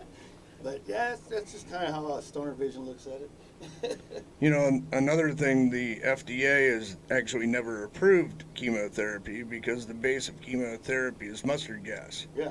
And We were dropping in the war, wasn't that's it? right. It was during World War I and World War II. And so they have these stockpiles of mustard gas, material left over. It's actually not a So gas, that's it's true. a solid. That's true. It's mustard gas. Yes, sir. Really? It's, Wow. They didn't find a study till they started bringing some of them dudes in, huh? That's And right. saying that it was, I guess it basically just wipes all your cells out, isn't it? Yeah. Well, they were treating cancer patients in Japan in 1942, and we got some of that information through medical journals. Even though we're in a war, there's still medical science getting spread around, and doctors, were sharing, their medical science with other countries. Now, here's what gets me, and for you people out there that don't know what the hell we're talking about, the government's allowing poison for people that have cancer to help you, and it's not a guarantee that it's going to save you. But yet, here we have cannabis oil here. It's not a poison. It's not what this is, a lethal, No. basically. And we're letting this go through, but we're not letting this. This is where I'm like, was I brought up wrong, or was I on a? Well, did I get dropped somewhere? Because I'm not against chemotherapy. Yeah, it but- does work. It does help Yeah. to a certain point. It does. What the problem is? What the problem is the AMA won't allow, they don't want to allow cannabis to be, influencing the chemotherapy because what's happening is, they traditionally, will want to give you 8 rounds of chemo for stage 1, cancer, and or you might have stage, 1A, like double negative. Let me ask you this. Yeah. Which one costs more? Oh my God. Does chemotherapy. Is it more costlier insurance-wise versus cannabis? Yes. To be treated? Absolutely. Okay, so Absolutely. Well, what no you know, comment. chemotherapy represents a $3.3 trillion industry a So year. if cannabis is threatening that, which it sounds That's right. like. Well, it is. They're not trying to let that go full metal jacket yet. When I've been selling my medicine to doctors in the States and outside the States, but the doctors, I can't ever mention their names on the air But the because people are getting more educational about it, am I right? I mean, they're coming out. I mean, I've met people that don't know anything about this industry whatsoever, and they'll come to me, Joe, I know you're about that. So, and they'll inbox me because they don't want to be known that, hey, I'm searching through cannabis to help me with my problems I'm going through. And I'm just like baffled, like, man, these are people are actually, they were skeptical, are now being educational about it and want to know about it and are willing to, they're willing to go forward with this. It's kind of cool to see how this is evolving to now from when I was growing up and when you guys were growing up, same thing. To get to where we're at now, to where we're at the board now going, look, it's on the table now. I mean, we're right here on camera with it. But it's kind of cool to see how this all evolved now. And now it's being educational. It's showing that it has proven factors of, helping you out in a lot of different ways. yeah, we're really just wanting to educate doctors and patients. Yeah. Because the more people that learn, how accessible, how easily, accessible this medicine can be, is really important. It's really important for us to teach the doctors to know how this is actually going to help their patient because most doctors, want to help their patients. Do you guys work with each other like on this? Or do you do your research off of his creation of medicine? We're collaborate together. Oh, you guys work together? Yes. So yeah. Hey, Joe, where you been? He's already been talking about this, man. Yeah, we're See, you wanted me to shoot up some of that. Dr. Wong and myself are about to But I mean, change. They're collaborating. Do you guys do Yeah. your study, your graphs, or what you point out is based off his medicine? Is what, We're going to get more involved with it. And one thing that I mentioned earlier, Chris and I are trying to apply for a grant where we can get some sort of funding that will help our research, get more patients on board to treat them, and also to help them financially because some cannot afford it. So that would be I see what you're saying. some of the cost. But more importantly, we'll be able to Now you're gonna do the research. the medical community that, hey, this is something that you got to look at it and try it because we think it works. and you have the data to prove it. Right. That's what we're trying to do. The pharmaceutical industry, the drug industry is a multi-trillion-dollar industry. Does cannabis affect that in some way, like Oh, put it them in does. fear with it? It really does because what you're seeing is a natural product that they can't patent. They can't make money off of it, Yeah. but yet it works. That's true. And I heard that. And that's why doctors are I don't want to say that, but they're paid and bought. Yeah. They're paid to give lectures about this pharmaceutical product. They're paid to promote it. Even though the government tries to minimize any kind of collusion or kickback, it's still done in the back scenes. Yes. So you're looking at a establishment, and I don't know about bad about it, good things too. But it is a multi-trillion-dollar business. What's going on? And when you have something like cannabinoids that Right there. have some positive clinical effects in tree cancer, they get worried. Because it's going to affect the bottom line. Has there been like a memo of some sort that has come out and says, for you that should try to go that way and getting results of things? Huh? Well, you'll find lab studies where pharmaceutical companies will These are a patient. try to slant in a certain direction. Not all lab tests are You're basically saying colorblind. His body's about to shut down. You can hire a lab team to kind of slant data in a certain direction. Yeah. So they can maybe hire a team and say, well, show that our product is better than CBD. You can slant it. So when you have money, you can do anything. Yeah, and that's true, and that is true. So we have a patient in with Chris, is working with Chris, right? Here, get up here. Hi, I'm Jay. Nice to meet everybody. We all have a story. That's why we're here. And I guess I got mine. I was young once, like we all were. I don't remember. And I am old enough that when I was young, it was the late 60s. I went through high school in the late 60s, and I got kind of taken away by the dream that that era was. And I was experimental with the fashionable drugs of the time. I was never an addict, and luckily I was never an alcoholic. But I tried some of the more high-end stuff in that era, just as experimental.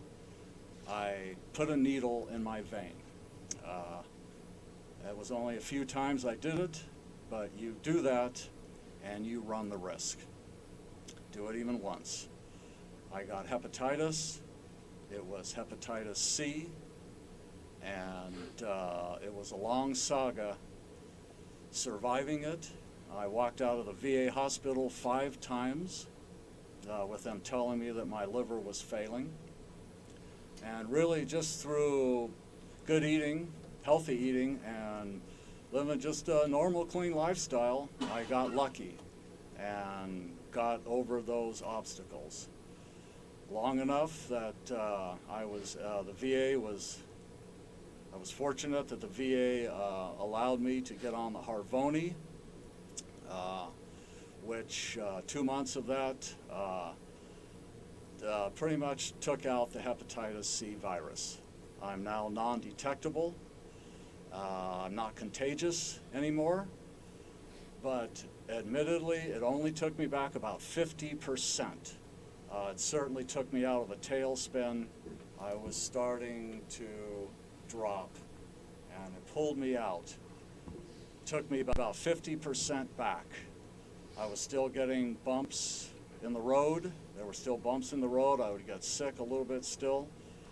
And then I started trying the CBD oil. And I've been doing the injections every 5 days for a little over a couple months now. And honestly, I wasn't sure at first. Everybody, you get in our position, you'll try anything. Exactly.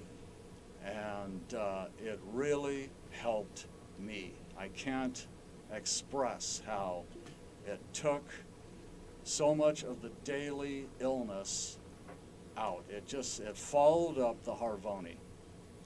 And that was actually a plan I had from the beginning, to start with the Harvoni, nail that bugger inside of me, and then go with the CBD oil and really start to get a life back.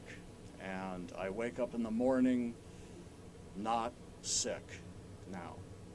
So your numbers came up too with your kidneys and liver. Did your numbers come up from that? No. If you mean like the levels of damage to the liver that they register with through your blood tests, etc., no, they remained non-detectable, quite low. But what I'm suffering is kind of leftover liver damage. And the Harvoni is, I'm not a medical professional, I can't really speak for anything, but from what I gather on the internet, what I've read and followed up in my own studies, is that the medical people are not sure of a turnaround with long-term liver disease once you get the Hep C virus out of you.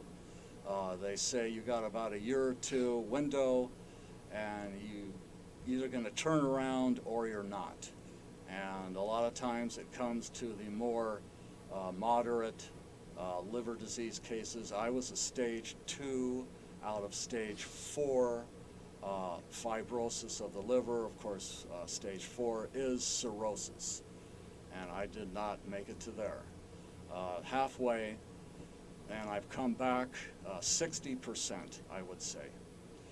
And I'm very happy about that. Of course, we all want to come back 100. We all want to be normal. And I'm getting closer to that. Each month goes by, I have simply more freedom. It's the only way I can put it. And the injections are very easy to take. They don't hurt at all. At least they don't hurt me. And I'm very happy with it. And I look forward to spreading the word on this stuff as much as I possibly can. Right on. Would you be interested in showing the audience how you inject yourself? Well, I could do that. I wouldn't mind at all. It's if you want to see part of my bare rump on camera, that's kind of how I do it. But I did take. Did you say show us nalgas? I did take an injection just yesterday. What does rump mean? Butt. Oh. Your ass. Oh, I thought Your it was your donkey left kick out. nut. Your ass, Danny. Your donkey kick out. So actually, I I would don't do think they it. want to see his ass. They don't want to see mine either. But I'm not due for an injection. You're not? No. Oh. I'm filled up. My gas tank is on full. Okay. Otherwise, I'd be All right. honored to do it. All Not right. a problem. Well, this is what you get for coming on the show today. Thank you very much. Marvelous. Nice. Really I got me a appreciate it. sample too. Thank you, everybody. It's good to meet you, I sir. would be honored to answer any questions if anybody has anything at all. I was very fortunate not to go the road of cancer. Liver disease is no fun ride. It's a lot of illness and pain and weakness, and you can't, in my case, I couldn't even use my muscles. I couldn't flex. I couldn't lift. I got a question. Is this hepatitis C? Is that Yes. non-curable? Well, It's supposed to be, from what they say. It's- If I'm not mistaken. until the type of drugs, the Harvoni and the other similar to those, it was non-curable. You either survived or you didn't. And a lot of times it really comes down to the individual and Your their genes, genetic makeup, yes. The genes. Yeah. But now people like myself have a fighting chance with the Harvoni. I know that it's very expensive, but being a vet, I was given it. So through the VA. So I'm very thankful to them also. Well, congratulations to you, Thank sir. you very much. Nice meeting everybody, and good That's luck. right, that's right. And thank you for your service. Yeah. Thank for you. your service. All righty. You have a good one, brother. Thanks, Jay. We're gonna go into a little break, and we're gonna come back, and DJ Breaker's gonna play some music, and we're gonna have some more guests. And here we go. Take it away, DJ. All right, talk a little bit more. Tell them what station to listen to, man. Internet City Live with DJ Breaker and Danny Alcarez. And we got Joe Cush in the house today Joe as well. Cush. Joe Cush. And he's a very That good was an referee. interesting topic. Yeah, it's always a good time when Joe Cush I is felt here. like Frank the Tank. You ever seen that movie? And he was debating, and he was just winning the zone, and he just came out. He's like, "What just happened?" That's how I pretty much feel right now. I don't even know where that educational came up with. Roll another blunt. Yeah. Oh, la da da da da da. La da da da da da, la da da da. Yeah. I was gonna clean my room until I got high. I was gonna get up and find the broom, but then I got high.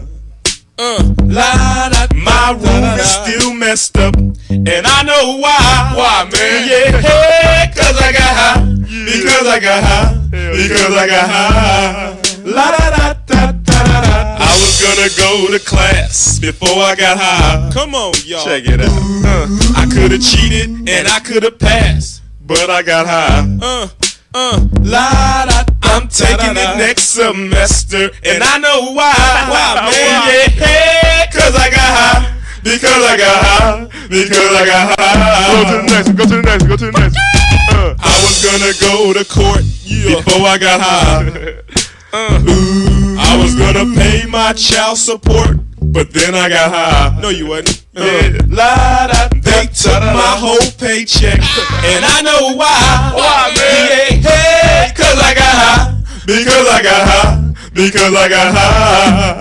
La da da da da da. I wasn't gonna run from the cops, but I was high. I'm serious, man. I was gonna pull right over and stop, but I was high. Now I'm a paraplegic and I know why. Why, man? Yeah, cause I got high. Because I got high. Because I got high. La da da da da. I was gonna make love to you, but then I got high. I'm serious. I was gonna eat your pussy too, but then I got high. Now I'm jacking off, and I know why. Turn this shit off. Yeah, because I got high. Keep going. Because I got high. Hey, do that over, because man. Because I got high. Come on, man. Come on. Go. I messed up my entire life because I got high. Go. I lost my kids and wife because I got high. Say what? Say what? Say what? Say what? Now I'm sleeping on the sidewalk, and I know why. Why, man? Yeah, cause I got high. Because I got high. Because I got high. La da da da da.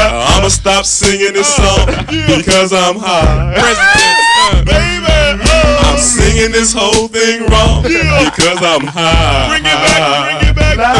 And if I don't sell one copy, I'll know why. Why, man? Yeah, hey, cause I'm high. Cause I'm high. Cause I'm high. Are you really high though, man? He really is high, man. Shoop, shoop, shooby doo wah. Get jiggy with it. Skippity bee bop. Oh, bring it back, bring it back. Ass, ass, ass, ass, ass, ass, ass, ass, ass, ass.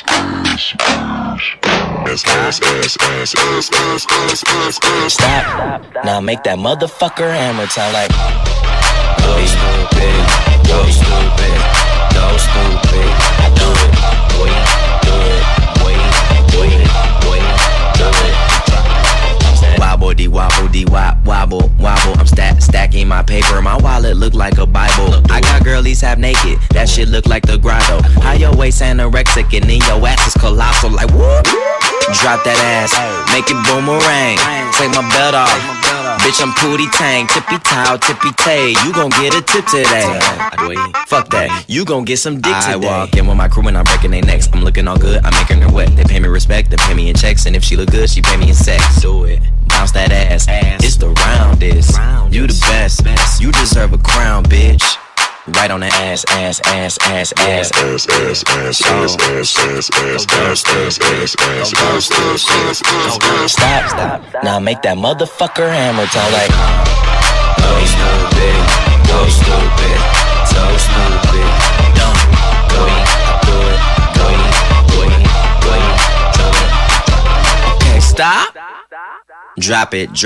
You got everybody in here, oh my gosh. Bad bitches, I'm your dada. White girls go gaga. When it sticks out, they bust it open like the yayas of pinata. Bitch, look down. Tell me what's up. Girl, you talk too much. Shut up. I got that mad dick, you know it always nut up.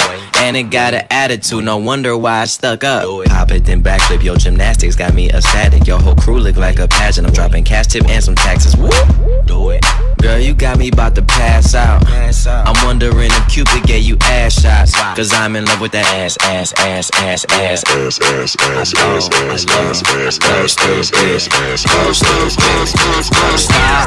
Now make that motherfucker hammer sound like.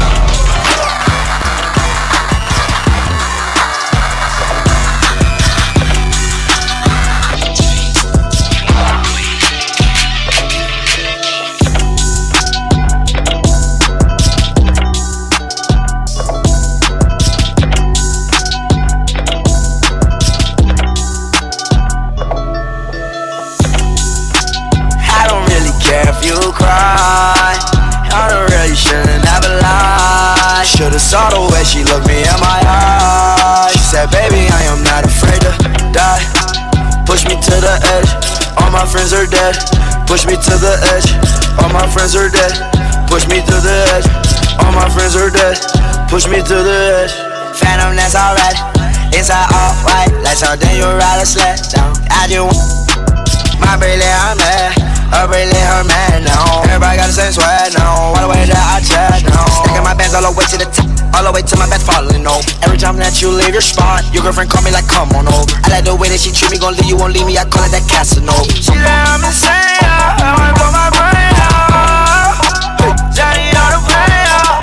Please, Johnny make it go away. I commit it, not addicted, but it keep controlling me. I don't pain, I can feel it, I swear that it's slowing me. Yeah.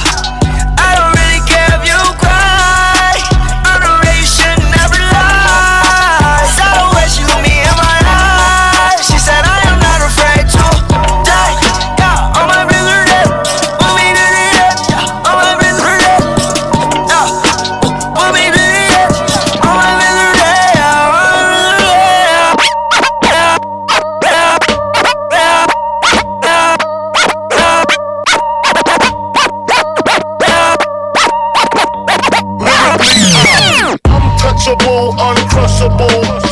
Run it in a 600. Run it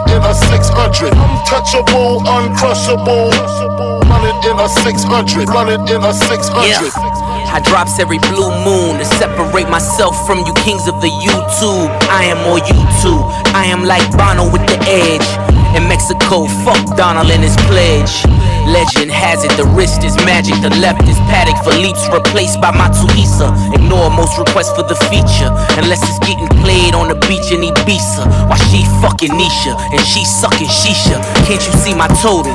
Pam, Kima, Keisha. I'm aiming for the moguls. Why y'all niggas aiming at the locals? And rap niggas broke like them, they mere hopeful. Still wishing on a star. The last one to find out the baby on the car. The final trilogy of Jaws. Reels like interior goals. It feels like still what? Match up with Tony. African on me, they tryna push traffic. Me like man on Tony.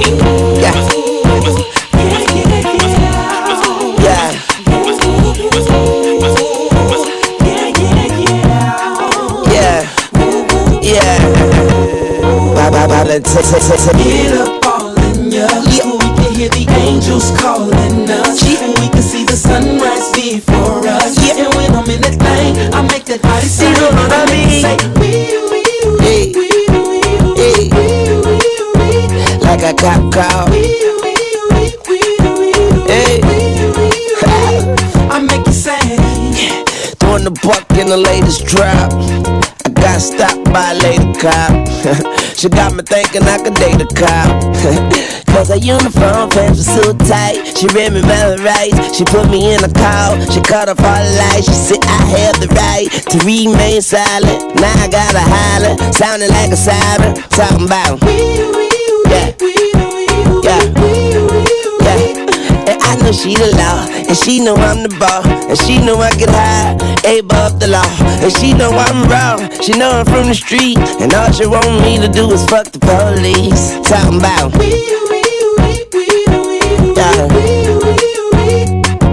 when I get up all in ya, we can hear the angels calling us. We can see the sunrise before us. And when I'm in that thing, I make that body say, I make it say, like a cop cow. I make it say, And after we got done, I said, lady, what's your number? She said 911. Emergency only. Head doctor perform surgery on me. Yeah, and now I'm healed. I make her wear nothing but handcuffs and heels. Then I beat it like a cop. Rodney King, baby, yeah, I beat it like a cop. Beat it like a cop. Rodney King, baby, said I beat it like a cop. But I ain't trying to be violent, but I do the time. But her love is timeless. Mrs. Officer, I know you wish your name was Mrs. Calder.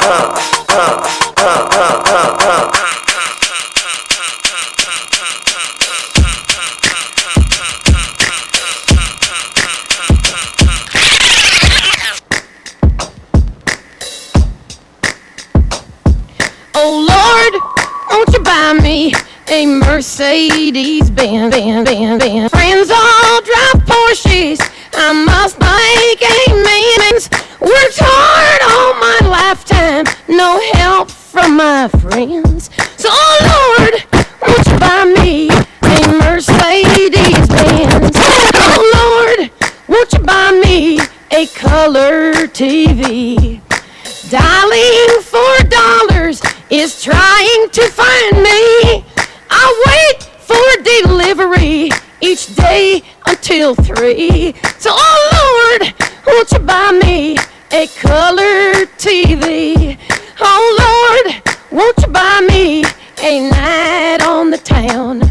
I'm counting on you, Lord. Please don't let me down. Prove that you love me and buy the next round. Oh Lord, won't you buy me a night on the town? Everybody, oh Lord, won't you buy me a Mercedes Benz? My friends all drive Porsches. I must make amends. Worked hard all my lifetime, no help from my friends. So, oh Lord, won't you buy me a Mercedes Benz?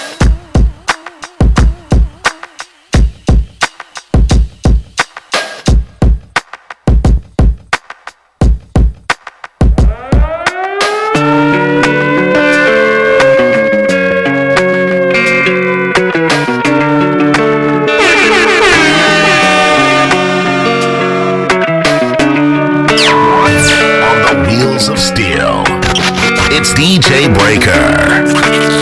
I am excited. Sometimes I feel like I don't have a partner. Sometimes I feel like my only friend is the city I live in, the city of angels. Lonely as I am, together we cry.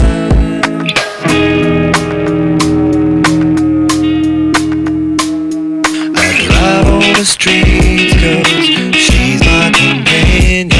I walk through the hills, 'cause she knows who I am.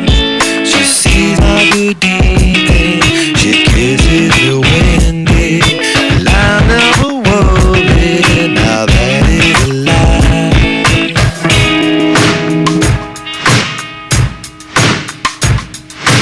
I don't ever wanna feel like I did. Take me to the place I love. Take me all the way. I don't ever wanna feel like I did that day. Take me to the place I love. Take me all the way. Yeah, yeah,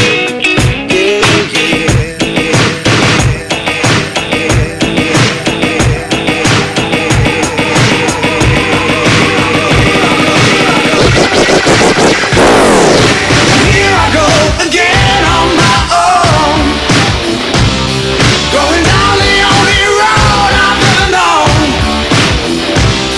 like a twist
We're back. This is Danny Alcrest with Native Medicine Man, Medicine Show. Am I right? Get it right, Danny. Get it right. Get it right. With DJ Breaker. That's right. That's right. So who do we got in here, Chris? This is Sidney Newton. Sidney Newton is 100. He's 4 quarters of 4 quarters. Dene, Navajo. Welcome. How you doing there? Yate Sidney Newton Tukatkadan Ashe Chle no Shje Betanile She the Kagnet and without bonds and questions. Well, I just introduced myself in my native language, as Sidney Newton, and I was born for the Salt Clan, and my dad was born for the Undercover Clan. That's how I interpret what I said. So that's how I introduced myself in my language. But thank you. And then this farther to my left is Dr. Roger Wong, compounding pharmacist, and we work together. And Sydney's gonna do a prayer song in Dene. Okay, I'm gonna sing this song in the Nek Echgo, the Net language, and I brought my the eagle fan here of the tail of the bald eagle here, and this is all natural medicine, and the this natural these arrowheads, like their protection, people carry them or put it in their houses, to bring the positive spirit, and that's why I brought the sage here too, to represent symbolic symbol. But these is made of obsidian, so that's why I brought these natural medicine. I'll sing this in Navajo, Adnekechgo, and I brought this drum, to bring the spirit of the animal back, to life. Chetka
hojena dole Shitka Hojana do Aweo Aweo Ne Awe Ne Hokas Hojana Hotole Shitka Hojana Dole Shitka Hojana do Aweo Aweo Aweo Shitka Hojana do Aweo Aweo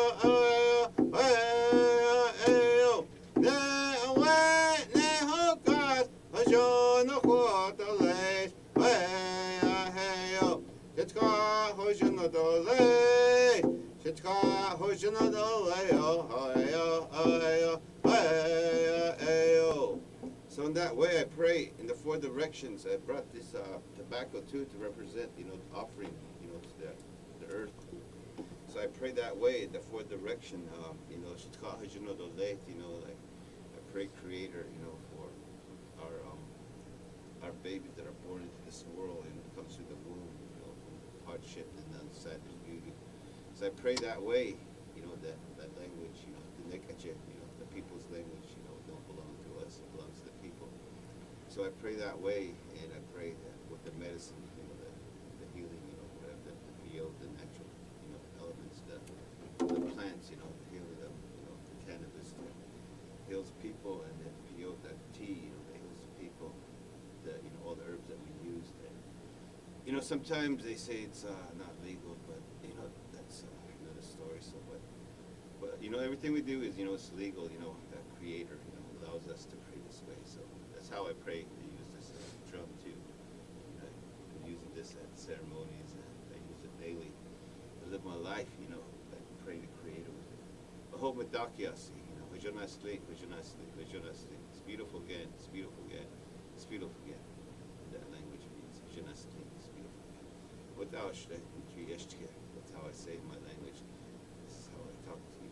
The best way I know to connect the earth to my feet and to my mouth, my heart to speak. Oh, God. Oh. Wow. Wow. Danny speechless.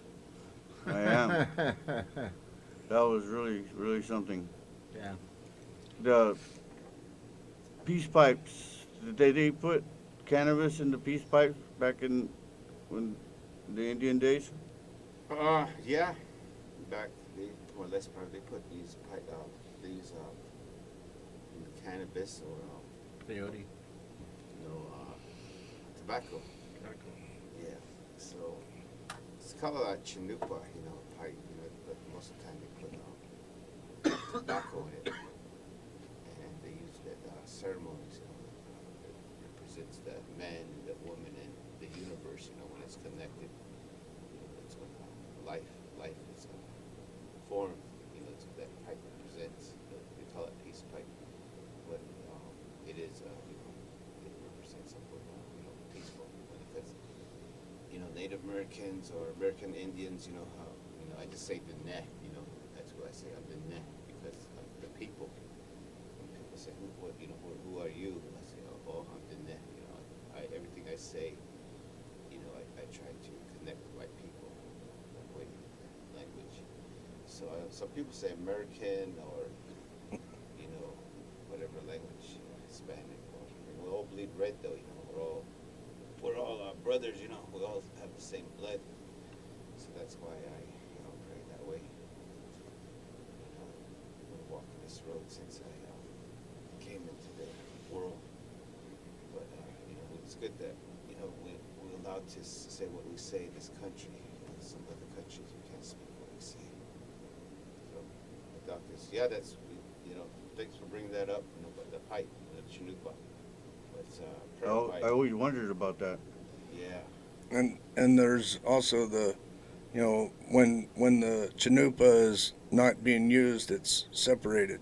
So the man and the woman's body is separated, and then when they come together, they put the chinupa, the male and the female, together, and then we bring the chinupa, into the ceremony.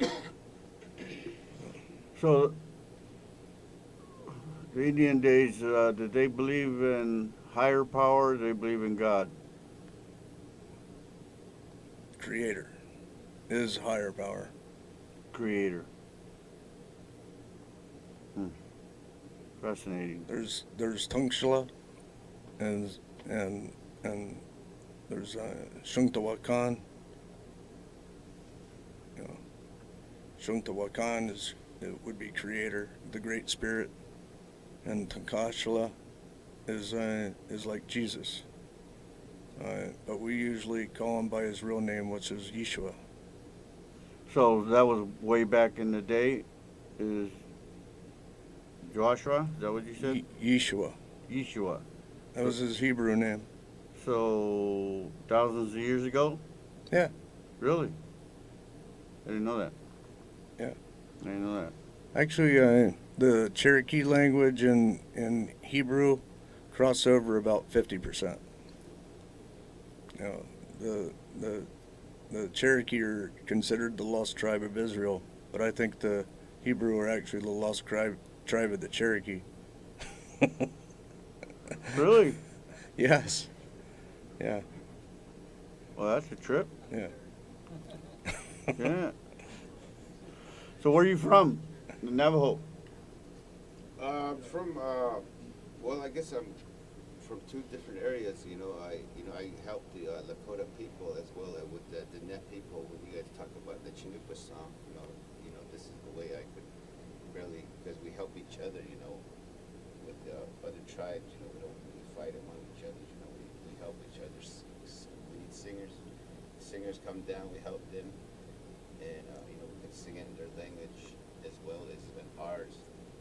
That's how we understand each other, through our language. It's important that we keep our language because, our language has also helped win the war, World War II, the Nikachi, the Japanese. That's right, huh? That's right, huh? Yeah, so in that way, so that's how powerful that language is. So this next song, I'll sing, and it's like you said, it's the Chinoopa, the Changyashka Le, the Lakota says, the medicine, Yeah, yeah, yeah, yeah, oh, yeah, yeah, Chana Bakele Chela Wakacha, you ha chegayo, ayo, Changlish Gakele Wakacha, chegayo, ayo, Chana Bakele Chela Wakacha, you ha chegayo, ayo, Changlish Gakele Wakacha, chegayo, ayo, ya, oh, ayo, Chana Bakele Chela Wakacha, you ha chegayo, ayo, Changlish Gakele Wakacha, chegayo, ayo. Yeah, but that's the pipe, Changyashkale, the medicine, it's a pipe. Thank you to the Creator, for allowing us to carry that, the pipe. Chekiayo, always pray. And that's the language, that Lakota language, Changyashkale, the medicine, the water, that keeps, us living in strong, powerful medicine water. When I went on that Chinook, Humblecha, Vision Quest, 4 days, out there, sacrifice, just took my medicine. Pray out there on the, on the mountain hill, with my pipe and my drum. Pray to Creator for blessings, and I pray for my family in that way. I sacrifice. No food, no water, so I understand that part about the water. It's powerful medicine, because once you drink that water, it's like I don't have any problems, it makes me humble. So that's where I'm from, Farmington, New Mexico. But from consider it like with Orville and those guys, I like helping Orville. He takes care of the original Chinoopa. That's Orville Looking Horse. Yeah, Orville. Chief. got a lot of knowledge, and he's a chief too. He's up there in Greengrass. You know, like he's you know, he invited me to his property to share teachings like we're talking here, because all these are like teachings for the seventh generation, for my kids, your kids, everyone's kids. You know, so we could live and connect as one mind, one body, one spirit, and we won't fight among each other. And, it's like life is a struggle, but it's that's how we're used to it. We accept it. That's why we go through the 4 seasons. We prepare. We grow food all summer long. Then we prepare for the winter time. We store stuff away. That way, that's the way I was taught. And the neck at you without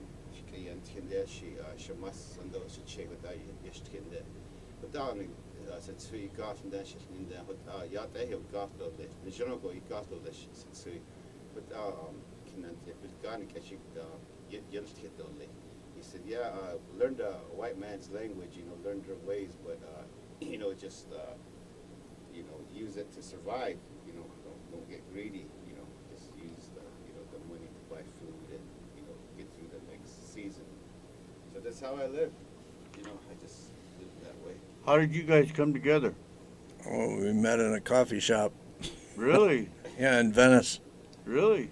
Yeah, he was sitting in there, and actually my spiritual teacher had just died, Lincoln Tritt, and Lincoln told me my next teacher would be Dene, and I was kind of crying and because Lincoln and I was his driver for 25 years. Every time he came down from Arctic Village, I was his driver, bodyguard, and he was the most traditional chief.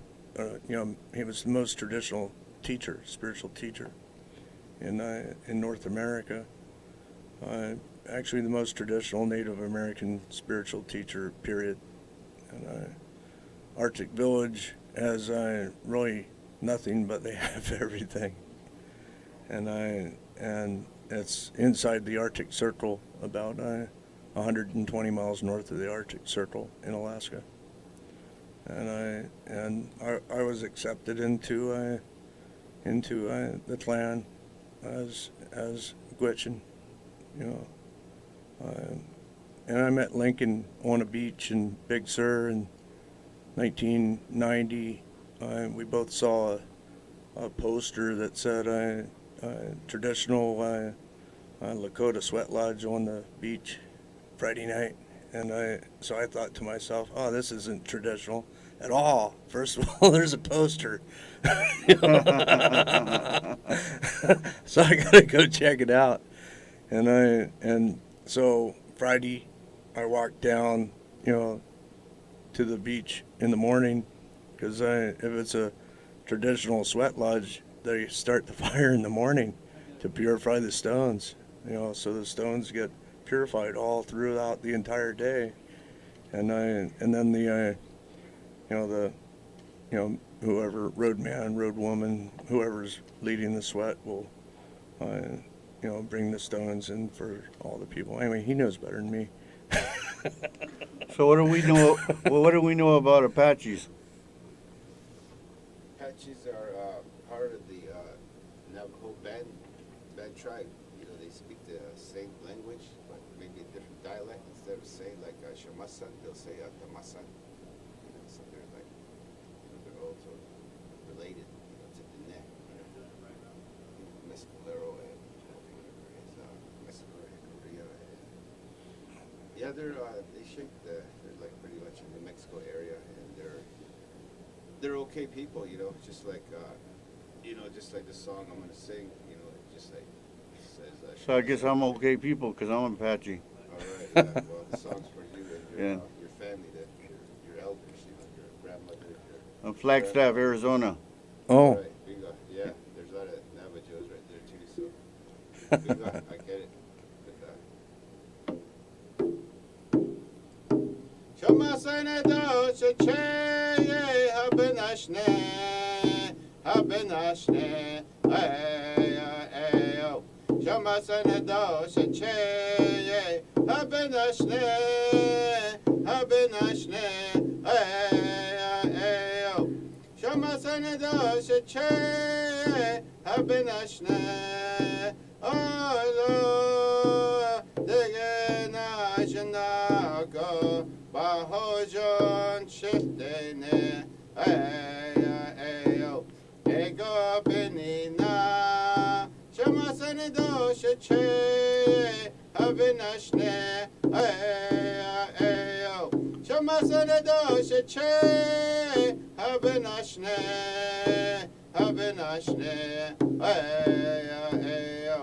Shamasana dosha che, Habinashne, Habinashne, Ayo. Shamasana dosha che, Habinashne, Olo, Digena Janaga, Bahojon Shiftene, Ayo, Ego Benina, Shamasana dosha che, Habinashne, Ayo, Shamasana dosha che, Habinashne, Olo, Digena Janaga, Bahojon Shiftene, Ayo, Ego Benina, Shamasana dosha che, Habinashne, Ayo. That says Shamasana dosha che, grandmother, grandfather, I remember you, the way you taught me how to walk the spiritual road from the red road that runs north to the south. Shamasana dosha che, Ego Benina, you taught me these ways. Ego Benina, Habinashne, Shamasana dosha che. So much Ego Benina, Habinashne. Taught me these ways, beautiful ways. But yeah, so it's good that you acknowledge your tribe, Apache. So I sing that song. I feel like I got reincarnated. I feel like I know that song. Yeah, well, that's good. Everything happens for a reason. Yeah. And, we're here, connected, me and you as brothers. We're all connected that way. So that's why I travel from the beach over there, from the west coast to here to meet you this way. To learn. You came from the west coast to the beach? Yeah. You come here today? Yeah. Oh, you did, huh? Traffic, yeah. Fought traffic for 3 hours straight. The battle. It was a good battle, though. Just driving here, a bunch of people, trying to get in front of you, and it's no big deal. Sydney's like a missionary. He left Navajo land to come and, teach how to touch yourself, how to reach yourself, how to understand who you are, what life is about. What do you think, Doc, about the spiritual world? What they're talking about? That's a pretty deep question. I've never really delved into that, but it's. So I see you just sitting there and you're tripping out on it, so I'm just wondering what you're thinking. Well, it's kind of neat how Sydney brings out the creator analogy, I guess, for lack of a better word.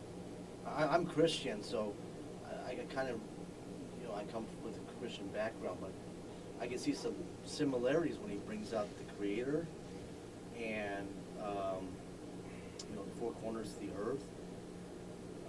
I can see some relevance, it's interesting.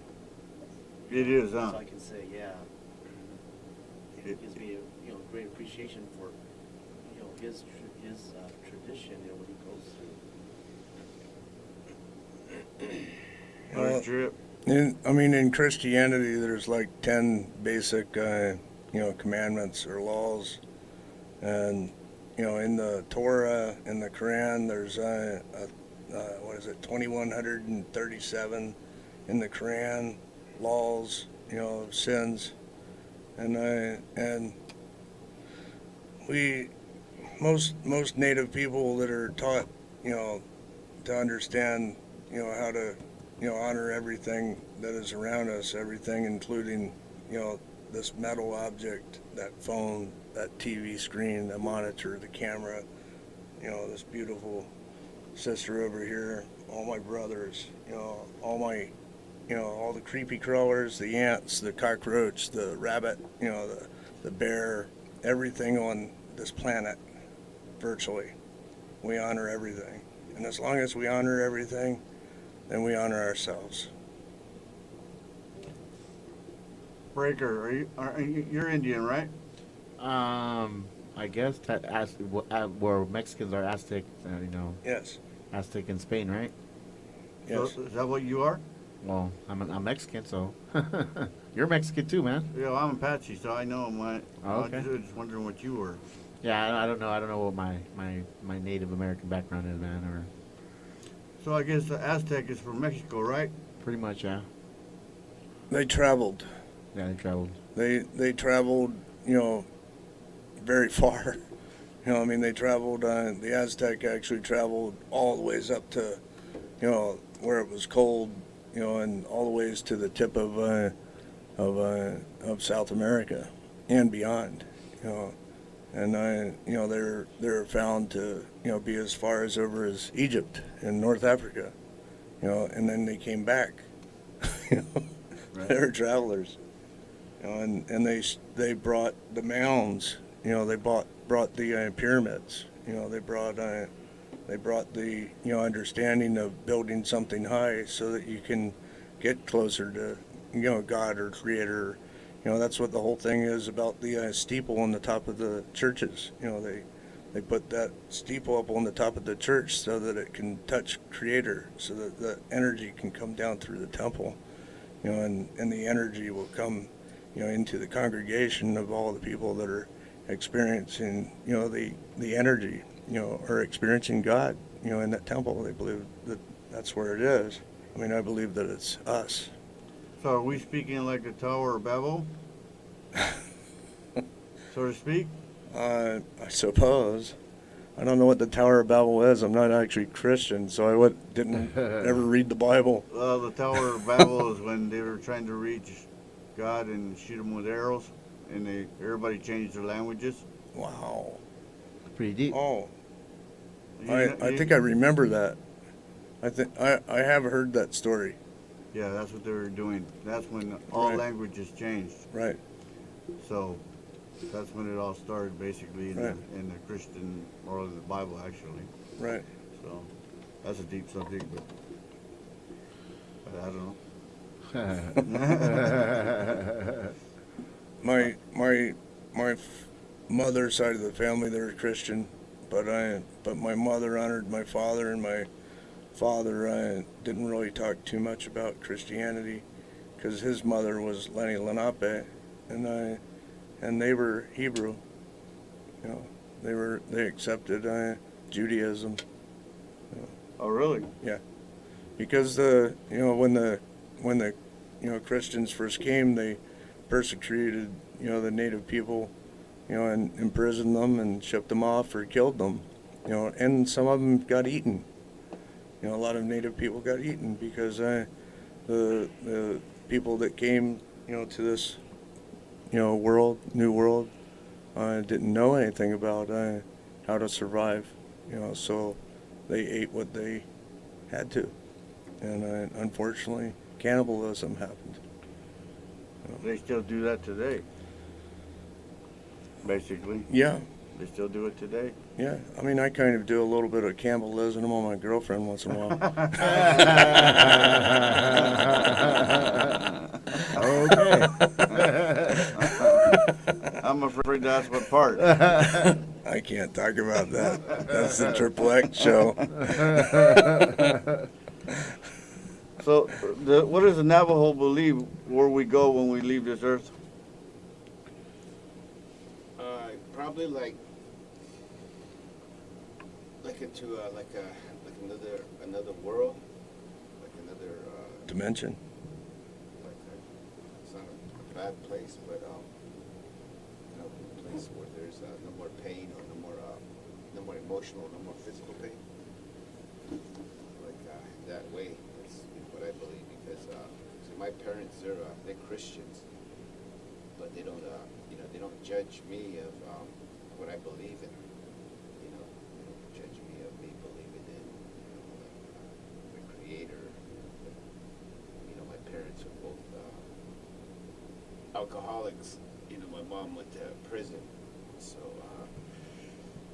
like through that, you know, they it's like you know, they believe like in the Christianity way, but you know, I don't judge them or anything because me and my parents, we just connect through our spirit. You know, we understand hardship. You know, we go through hardship for a reason because we overcame the battle.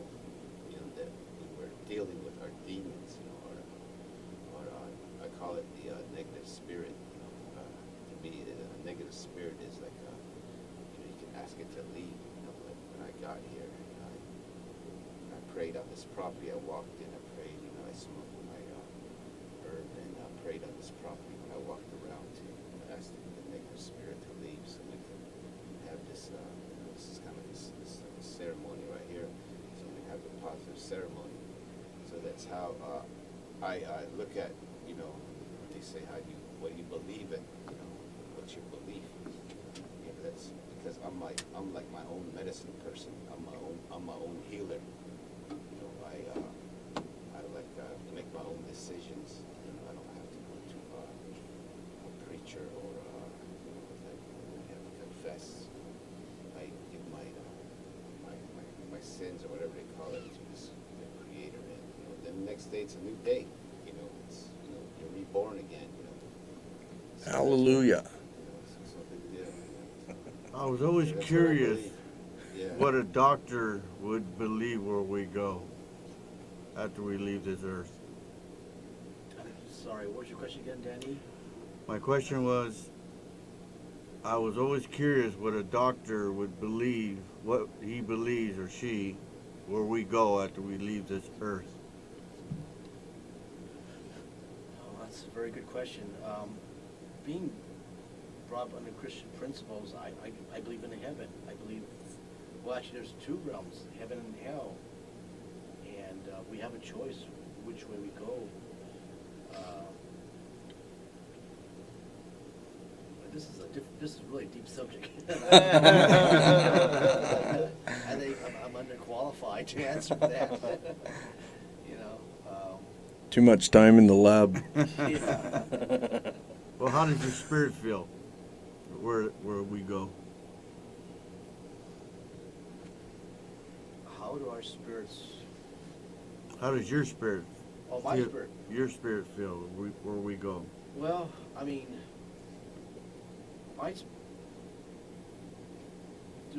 spirit, my belief is based on Christian principle, and I believe that if I accept Jesus Christ as my personal Savior, that you know that I would you know go to heaven. That's just my perspective. If I accept Jesus Christ, I would go to heaven, and I've pretty much accepted Jesus Christ as my personal Savior.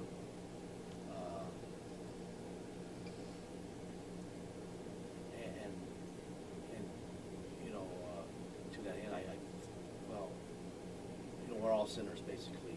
It's what I see it. And by accepting Jesus Christ as our personal Savior, he acts as a bridge or connection to God. But like I said, this is really deep. Chris? I don't think I'm really qualified. You did fine, man. You did Yeah. fine. Chris? Well, I've been dead a couple times before, and I've left my body. You know, so I've been out there floating around in the spirit world. That's where I saw you. Probably. Yeah. Probably.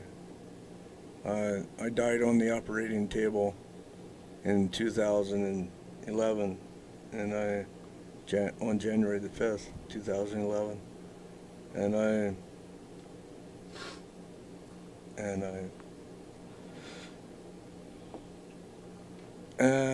I was out for like about 15 minutes, but that wasn't the longest time ever. I was electrocuted in '96 on August the 12th, '96, and I left my body for more than 25 minutes. And when I was electrocuted, my soul, well, my body flew backwards into the water, and I literally watched my body fall, down next to the washing machine, and the basement was flooded out, and I was working on an electrical circuit, and my wife turned on the power when I was working on it. I had the power off, and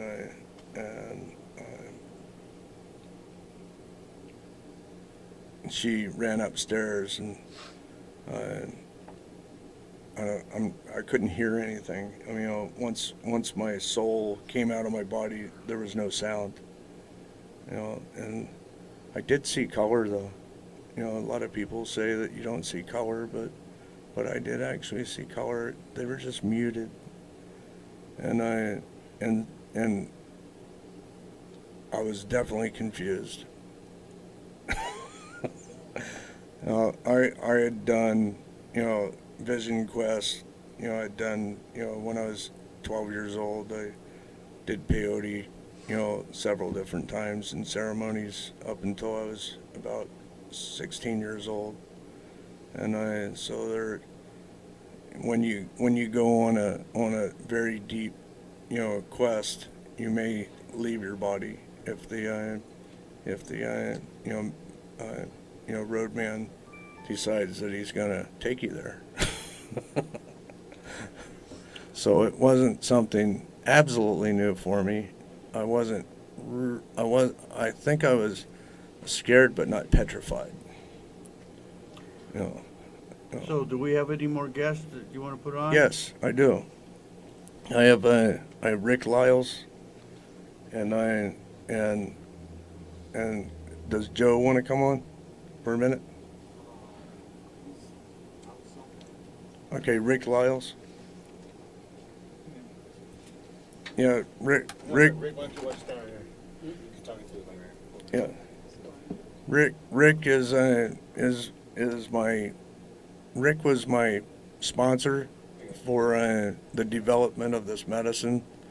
When after I left the university, there was no more funding, and so that was in 1994, and so Rick stepped up and made sure that I had whatever money I needed to continue doing the research, and so we've had this relationship.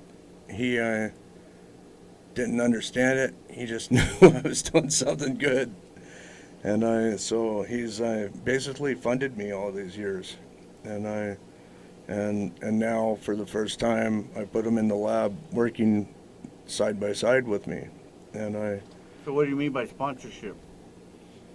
he put up the money. I took care of him when he needed help, so we became very good friends. We've known each other probably for about 15, 16 years. 20. 20.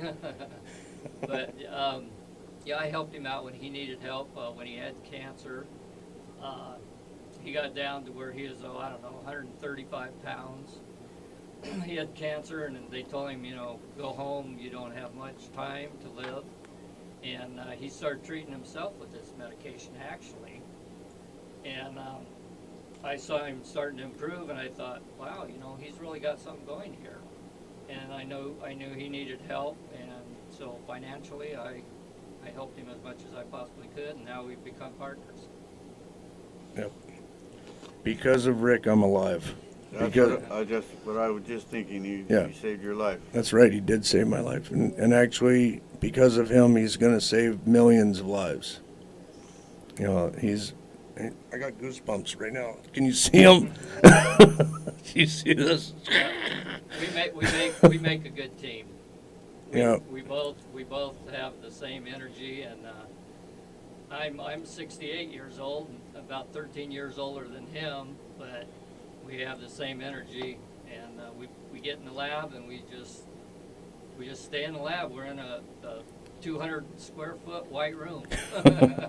in the white room with brown curtains. There's no curtains, so. Yeah, we stay there and we manufacture this medicine. Yeah. So you guys' objective is to help people, the world? Help or- humanity, but more than humanity, it's all of this earth's inhabitants. Boy, does the world need it. Yes. Boy, does the world need it. Especially all the things that are happening today. You know, people have asked me in the past, well, how do you get paid? I go, well, I don't really care too much for money. That's probably the reason why I always need help from Rick.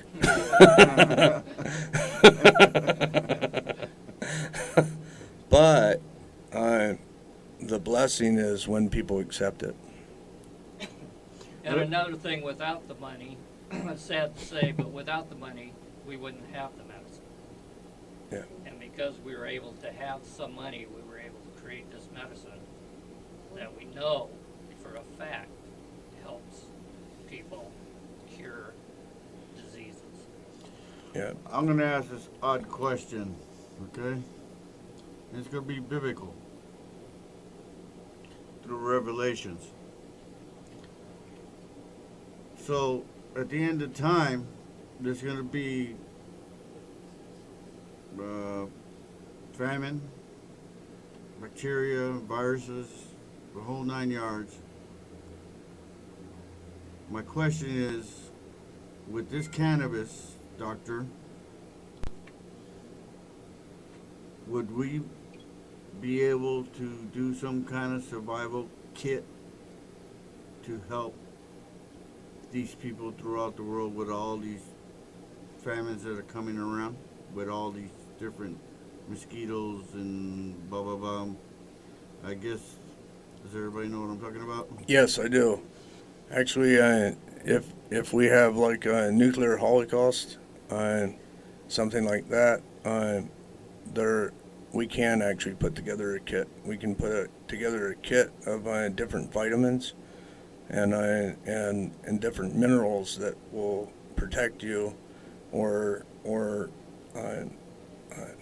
detox you of the rads, the radioactive waves. Mosquitoes. Excuse me. Mosquitoes. You mean the viruses that you get from mosquitoes? Yeah. Famine. Absolutely. The whole 9 yards. Well, for famine, if everybody right now would, but I wouldn't say everybody because you're gonna have a problem finding it all. If everybody goes to the store and seeks out chia seeds, so if you bought a pound of chia seeds, and hemp seeds, and I would buy 5 pounds. Buy 5 pounds of chia seeds and 5 pounds of hemp seeds.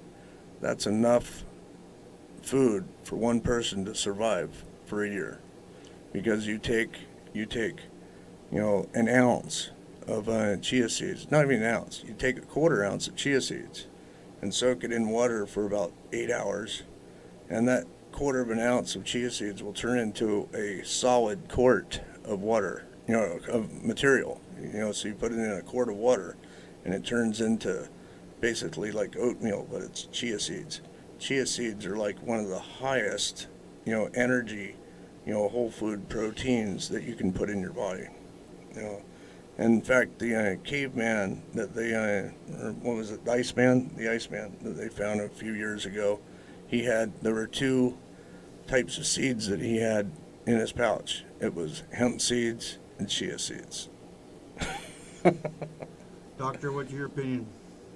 Of hemp seed and chia seeds. No, we're talking about all the survival throughout the world with all these diseases, Ebola, all the stuff that's happening throughout the world, like biblically the Bible talks about. And could we cure these diseases? Well, I think we can. In the Bible, in the book of Ezekiel, I don't know which verse exactly, but it speaks about God providing food, plants for food, and leaves for healing. And I God has provided for us somehow to deal with these calamities. Like Chris has mentioned, chia seeds and hemp seeds. Cavemen was forging those products to survive. I'm sure that would help us. I mean, I'm sure that would get us through those periods of hardship. I've proven through, a lot of the different medical studies treating, many people with various conditions, and one drop of my, created oil that I've done, with the help of Creator, one drop, when somebody has either the flu or pneumonia, you can take one drop, put it in your nasal cavity, and the next day you'll be able to breathe right. Rick, the same question. I believe that the hemp product itself is expanding so rapidly that I think the hemp could very possibly help prevent famine. I mean, every week there's more and more hemp farms and more states that are allowing hemp farms to start producing.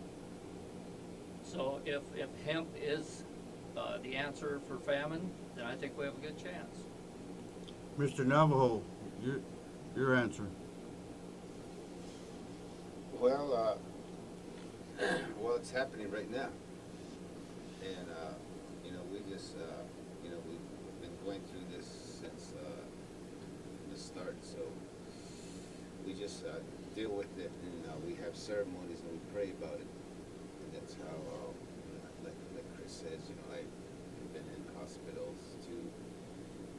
So when I've been dead too, and I got over it.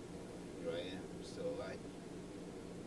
yeah, it's like I think that's happening now. So I just if you go to ceremonies, they talk about what we're talking about here, but it's like elders that talk about it, the prophecies and the diseases that we're dealing with now. The food that we eat, that's in the food and the water that we drink. So we just have ceremonies and we sing songs and we pray with the water and that everything's okay. Does the Navajo do the dances like the Hopis, like the ghost dancing? Well, I think the ghost dance came from the Paiute division and went to other tribes, but yeah, they do other dances like that. So when they do those dances, it talks about all the famines, all the cleansing of Mother Earth and all that kind of stuff. Yeah, the corn dance. Yeah. Yeah, it talks about all that stuff, like with the ceremony. Just you don't really have to say anything. If your spirit can sense it. If you're connected to the earth, you're not like you have a spirit in your body. Some people they don't have spirit in their bodies. So I didn't mean to change the subject about what we're talking about, cannabis or the oils, but to me it all is hand in hand. It all comes from Mother Earth, so it's all going hand in hand. And I don't know if I'm right, but that's the way I'm seeing it.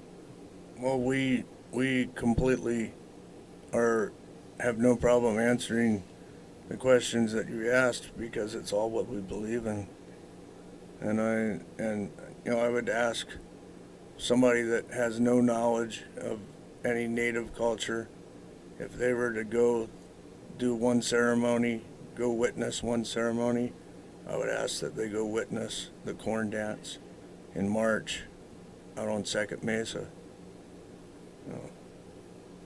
As they would learn so much. Because in this land, this is a land that most people came to. And even the Dene, they didn't originate from that land. They originated actually from the north.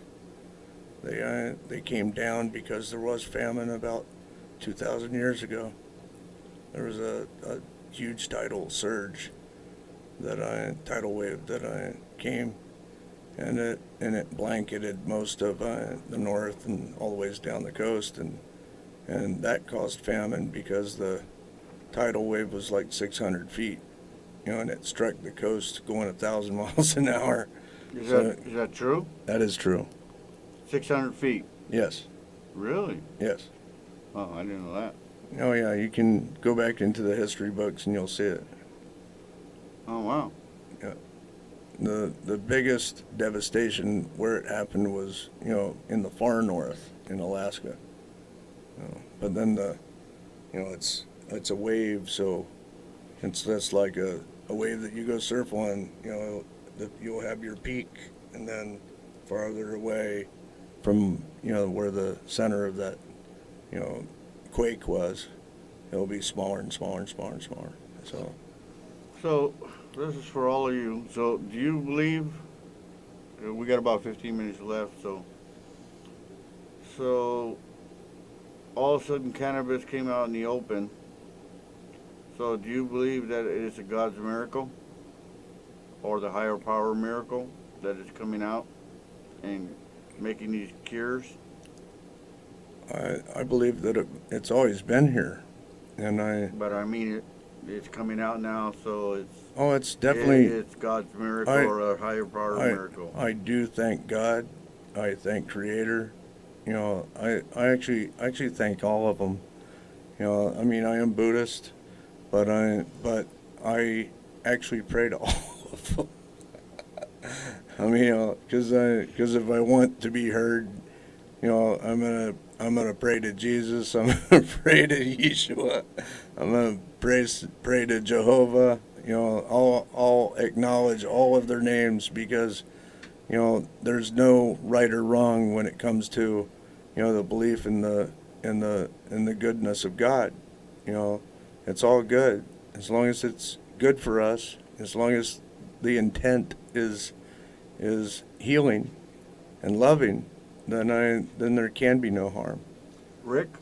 Yeah, I believe that the cannabis was put here by the Creator to help cure all of us, and I think that's what it's doing. I think our generation, well, I'm older now, but all the generations are starting to get the consciousness of that cannabis is a true medical plant.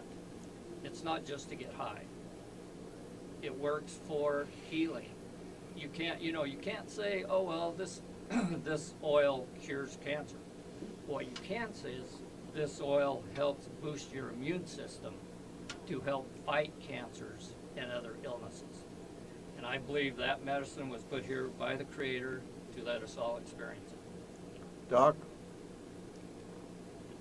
I think Rick really summarized it really good, that this product, this God-given gift, cannabis is provided by the Creator. And like I said, you can reference the verse in the Bible. Ezekiel mentions that God provides the plants for food and the leaves for healing. And I think the leaves he was referring to is cannabis. And I truly believe that was God-given, and we got to learn how to use it, this God-given gift. Mr. Navajo? She Sydney she Keith Sue she Mr. Navajo she. My name is Keith Sue. That's what my grandma called me. In my language. In Navajo, that means the kid that's ready for something. So my name is really not Sydney, or Mr. Navajo, it's called Keith Sue. But your question, it's going to be okay, because, we'll get through, surviving these hardships, they're just simple struggles because we've struggled all our lives, so, it's kind of like struggling or dealing with negative spirits are just part of our lives, and we always drop cedar, and then they go away. So that's how I answer my question. Yeah, she gets. Thank you, my brother. Navajo. Yeah, thank you. She gets my bro, the one that said. Yeah. So do you have a last song for us? Oh. Before we go out? Yeah, this is like when the ceremony ends, you know, this is and I'll sing this one in Lakota. You know, Lakota also means the people. You know, it's not Sioux. You know, Sioux, they say Sioux means the enemy, but it's Lakota, the people. Just like the net, the people. Everything's for the people. Wakatonka doka shela bela maya ero chano pa wakacha uekoelo bela maya ero we chose any maya la goelo bela maya he bela maya hello wakatanka doka shela bela maya hello chado pa wakacha oh I go hello bela maya hello we chose any maya la goelo bela maya he bela maya hello wakataka doka shela bela maya hello chano pa wakacha oh I go hello bela maya hello we chose any maya la goelo bela maya he bela maya hello wakatanka doka shela bela maya hello chano pa wakacha oh I go hello bela maya hello we chose any maya la goelo bela maya he bela maya hello Ojonasli ike without any chidisini without but zini but I thank you in that way, you know the thank you song, you know, the Changlish Gale, you know, the Waka Taka, you know, the love worker that provides the food, Chanu Pa Changlish Gale. Thank you, Creator. That way, thank you. Ojonasli. Thank you again. So we're out of time, so I would like to say it was an honor having you guys here. It was my honor having you. I really enjoyed you guys today. Thank you very much. It was Thank our you. honor too. You guys did a fantastic job. Thank you. I hope you guys come back. Okay. We're right around the corner. We're going to do a show, right? Yeah. Yeah. We're going to do a show. Yeah. So, expecting a new show coming up. So, this is Danny Acres, Internet City Live. We're signing out. So, until next time. Thank you, guys. Thank you. Don't try will stay.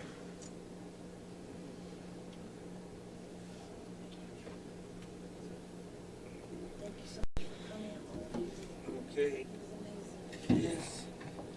And I want to thank every single person and every bit of life that I've ever crossed my path, and that's why I'm here.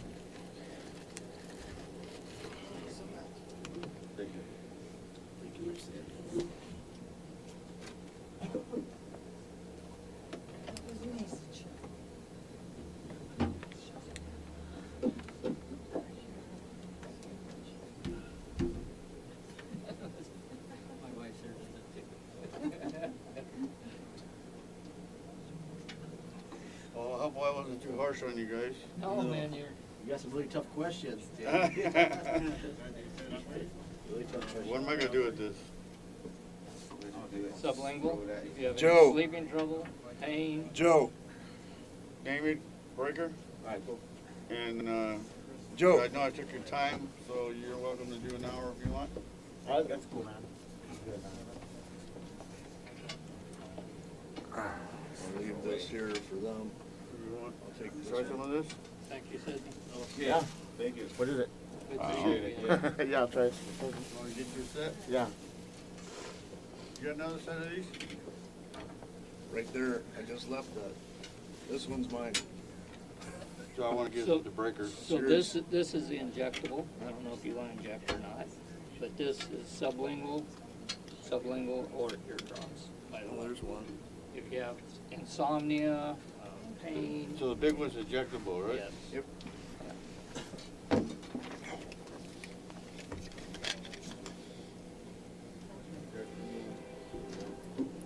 And you can do it. You can do it.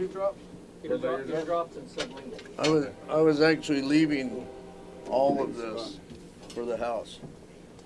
Because you have people that come through here that have cancer. Yes. Well, you know what? You better give all this to Christine because I don't understand all this stuff. Christine, I want to take a picture I of gave everybody. it to you. Huh? You can give it to her. She knows what it is? Yes. Yeah. You, Hey, Sydney.